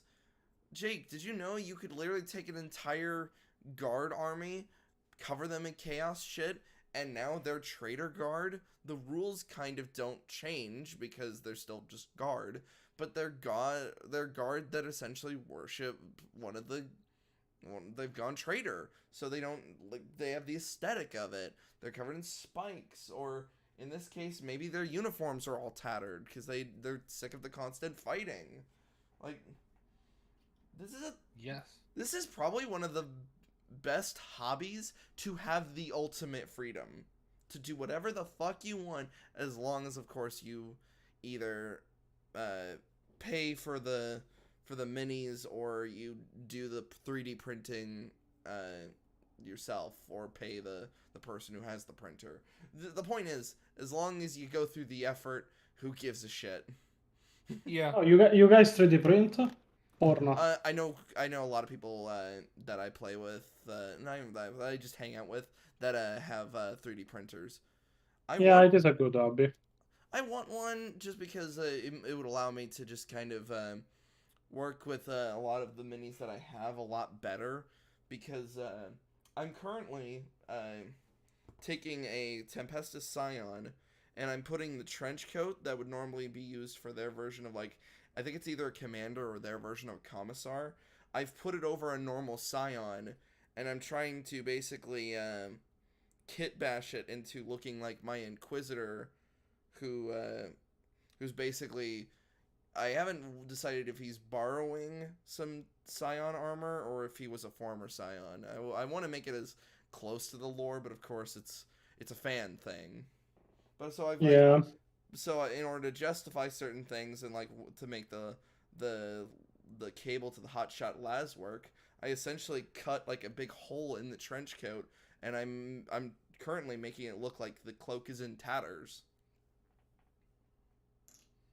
It's just this hobby is really cool, and if you want to do something, just do it. Yeah, and there is 3D printing for those that want personalized minis. Do we want to go forward so we can reach the interesting part that is the last chapter of the video? Yeah. Because there is another one, and then there is the last one.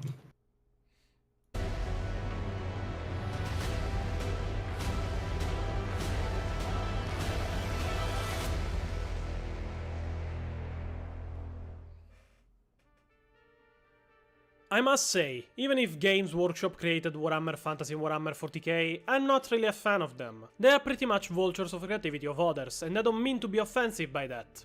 But killing entire projects just because people are doing what you do, but better, with your IP that is supposed to sponsor creativity and freedom of expression to every kind of mean, could cause people to see you not in a good light. Especially when they killed with lesser of cease and desist the game Warhammer 40k Chapter Master and the movie-making Lord Inquisitor. Now, I know that there are official Warhammer 40k games, and even an official movie called Ultramarines. The games are not so bad, and I like them a lot in some cases. But the Ultramarines movie is just plain shit. It has no connection to the 40k lore, spits on everything that is not the Ultramarines, it's lacking a real story, and the animation is too low budget. But the real problem is not the quality of what you do, but the menace of your lawyers on the neck of who loves what you have created. But in this case, they're throwing the EA dice move on the 40k franchise for who doesn't want them to ruin an entire universe just to be more inclusive. And they issued a response to every person that was ranting of all the SJW's problems Warhammer 40k is supposed to have. Warhammer is for everyone. One of the great powers of our hobby is its ability to bring people together in common cause, to build bonds and friendship that cross divides. We believe in and support a community united by shared values of mutual kindness and respect. Our fantasy settings are grim and dark, but that is not a reflection of who we are or how we feel the real world should be. We will never accept nor condone any form of prejudice, hatred, or abuse in our company or in the Warhammer hobby. We will continue to diversify the cast of characters we portray through miniatures, art and storytelling so everyone can find representation and heroes they can relate to. And if you feel the same way, wherever and whoever you are, we are glad you are part of the Warhammer community. If not, you will not be missed. Now, what do I mean when I say throwing the EA dice move? Well, they have ended the response with, if not, you will not be missed. This is a plain insult to all the people that have sustained you for all these years. Warhammer 40k didn't start yesterday, it started in the end of the 80s and the beginning of the 90s, and there are still a lot of loyal fans from those days. People are literally trying to destroy what you have created with changes that no one in a setting like Warhammer 40k needs. When will someone understand that there is truth in get woke, go broke, and is not really just a saying? We have already seen that with many projects influenced by SJWs that try to change everything, but created only more fractures in the fanbase, destroying not only that, but the movies, games, or other things themselves.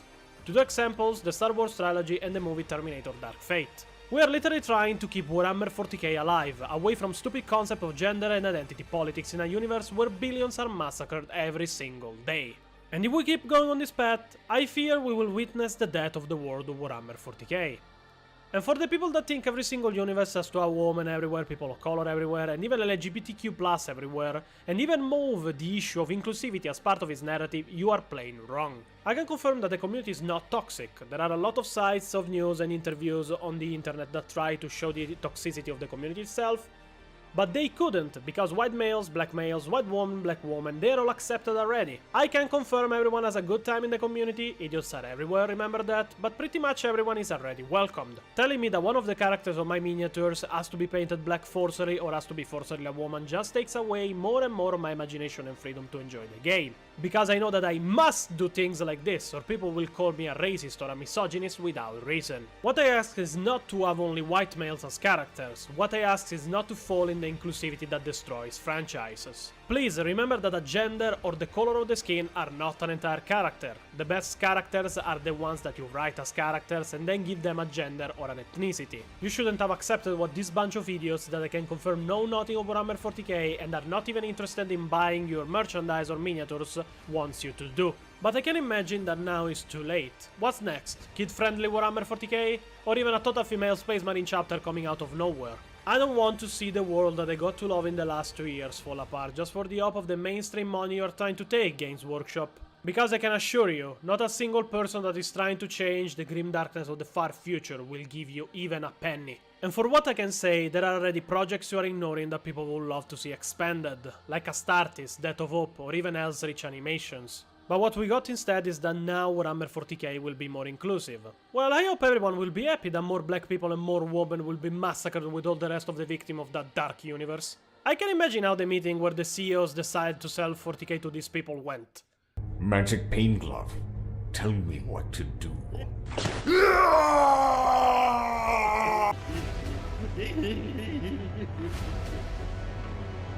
Yeah, this was one of the best jokes of the video. I love TTS Rogel Dorn. It's Rogel Dorn if he went insane. Well, Yeah. at the end of the day, yeah, GW is a fucking weird-ass company. They're woke, but they understand the importance, at least of the basics of their lore for the most part. I think Yeah, the most important part for me from the video happens now at the end, the last chapter. That is the most important part of the video for me, and the part where my points are made the best to why these kind of issues don't exist in Warhammer 40k. Right.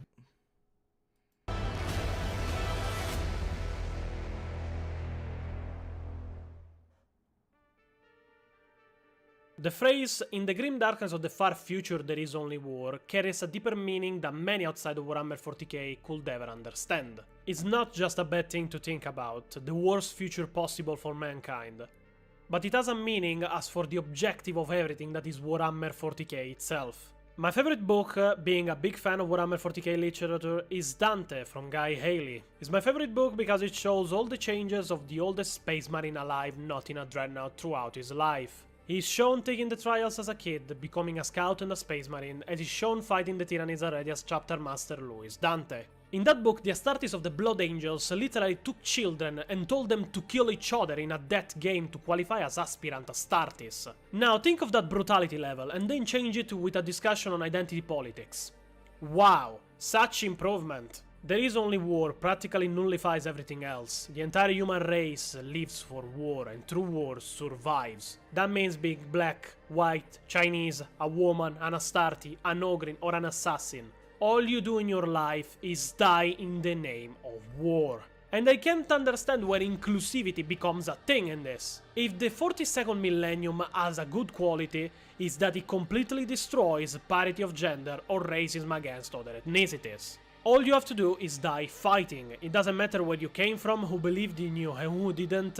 You have a war to fight, so go there and fight it.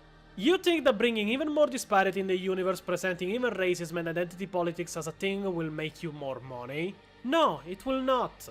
You think it will make the fans happier? No, it will just make them uncomfortable and confused. Imagine during, I don't know, a brutal apocalyptic level of war on a planet. Movies, books, series literally have to stop to tell you, hey, I'm a black guy and I'm proud of it. Okay, now I know you're a person of color, but why the fuck aren't you fighting instead of discussing your fucking ethnicity? It's just plain stupid to think this can have any positive effect. If you want another example, in the Elstrich miniseries on YouTube, imagine if in the episode where Merek Grimaldus goes to talk with the Priceap Storm Herald, the first thing he had to do was acknowledge the gender or the ethnicity of the Priceap itself. What the fuck does it even matter? He's piloting a 55 meters engine god of war. Y.A.R.P can fight in this universe. If you want identity politics and gender politics, go watch and read Beautiful or Friends. Hi, I am Jeffrey, and I will be your token black guy for the story. I am very proud of my origins, coming from an entire community of people of color that fight for the Imperium from generations. But Jeffrey forgot one important thing. He is not a character of a universe that cares where the fuck you come from or who you are. So, predictably.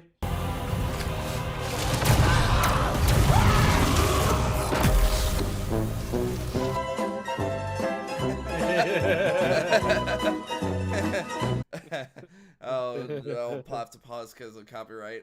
Fucking wow, that's a pretty good joke. Yeah, well, luckily it's the ending of the video. Yeah, this was really good. No, it's not. It's not ended. There is still something. This was just a joke. Okay.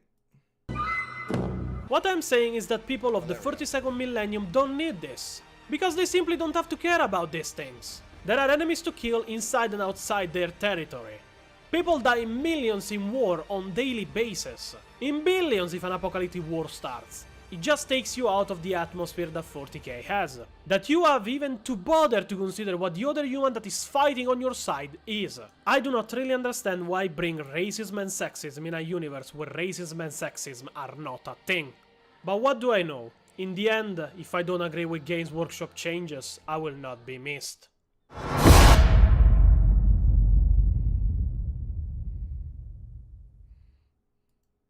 Now it's over. That was pretty good. Yeah, we got. Yeah, it is a pretty old video. It is like 2.5 years old at this point. So you Oh, basically any of my points you want to discuss, or? So I take it that with that Templin Institute joke, I guess you predicted that you two were gonna have beef, essentially. Yeah, pretty much. I predicted that something would happen, and I was right, especially on female space marines. That's actually kind of funny. Yeah. That is very funny. No, your video was actually pretty spot on. I'm trying to think if there was any. No, if there was a point that we wouldn't have agreed with, we would have paused it and talked about it, because that's just how we work around here. Yeah. Yeah. Well, unfortunately, I have to go. If you guys want to keep going, obviously, feel free to do so. But unfortunately, I have other stuff to do, because for me it's 8 p.m. and I have a bit of duties to do. It was a pleasure to be up here. It was a pleasure to discuss the video with you guys. And it was a pleasure to be hosted here.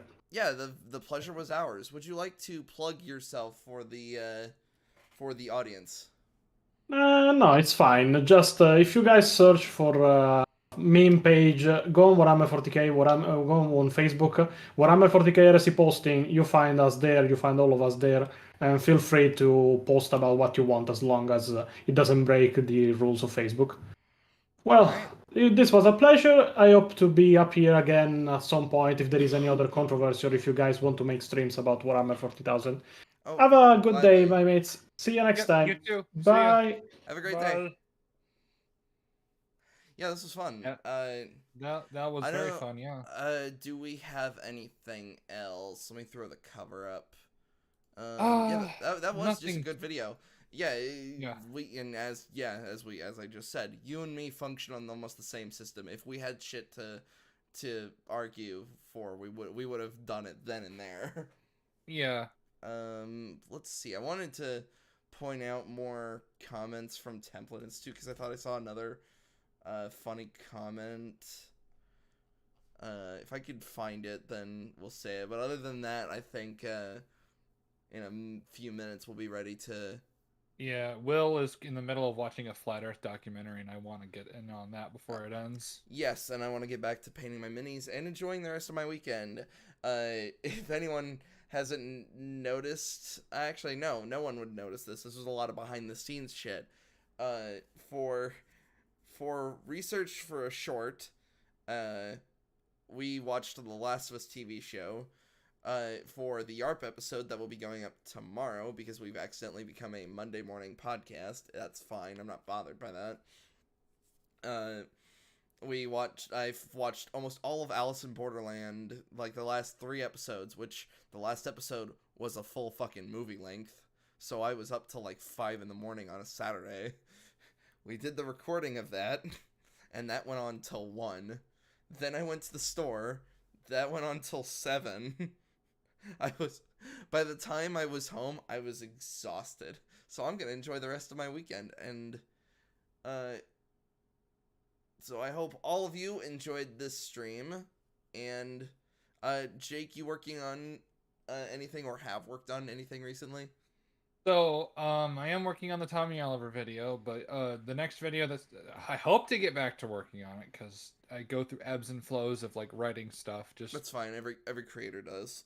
I'm basically going to be looking at the top 10 X reasons why Megalodon is still alive. Number 10. I'm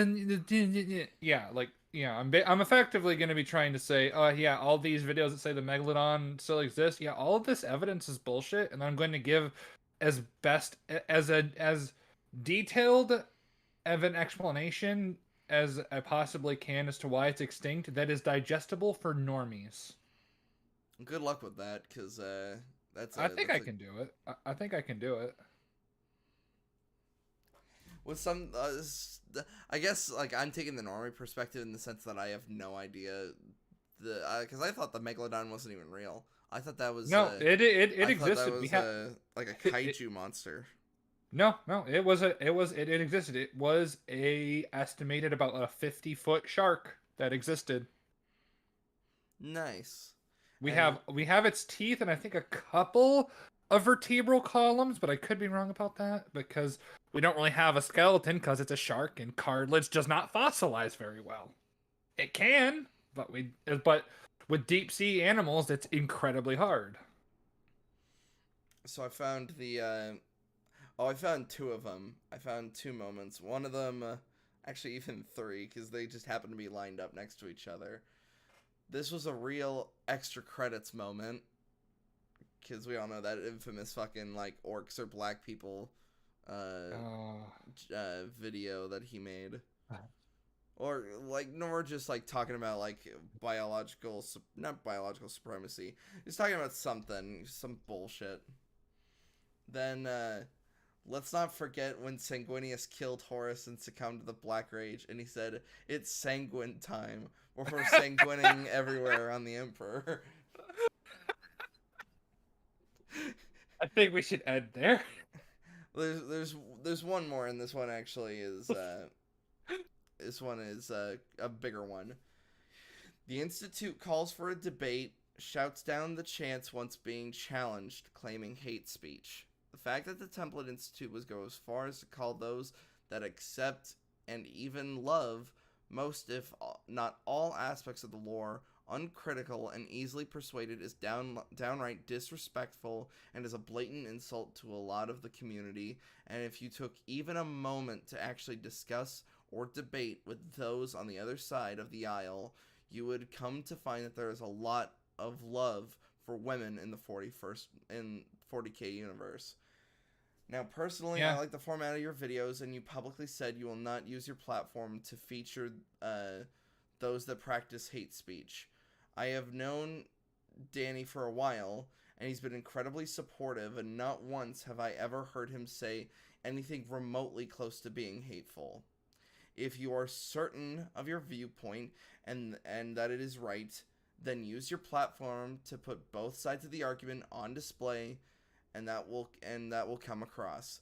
The fact that you're not even willing to entertain the idea gives me the impression that not even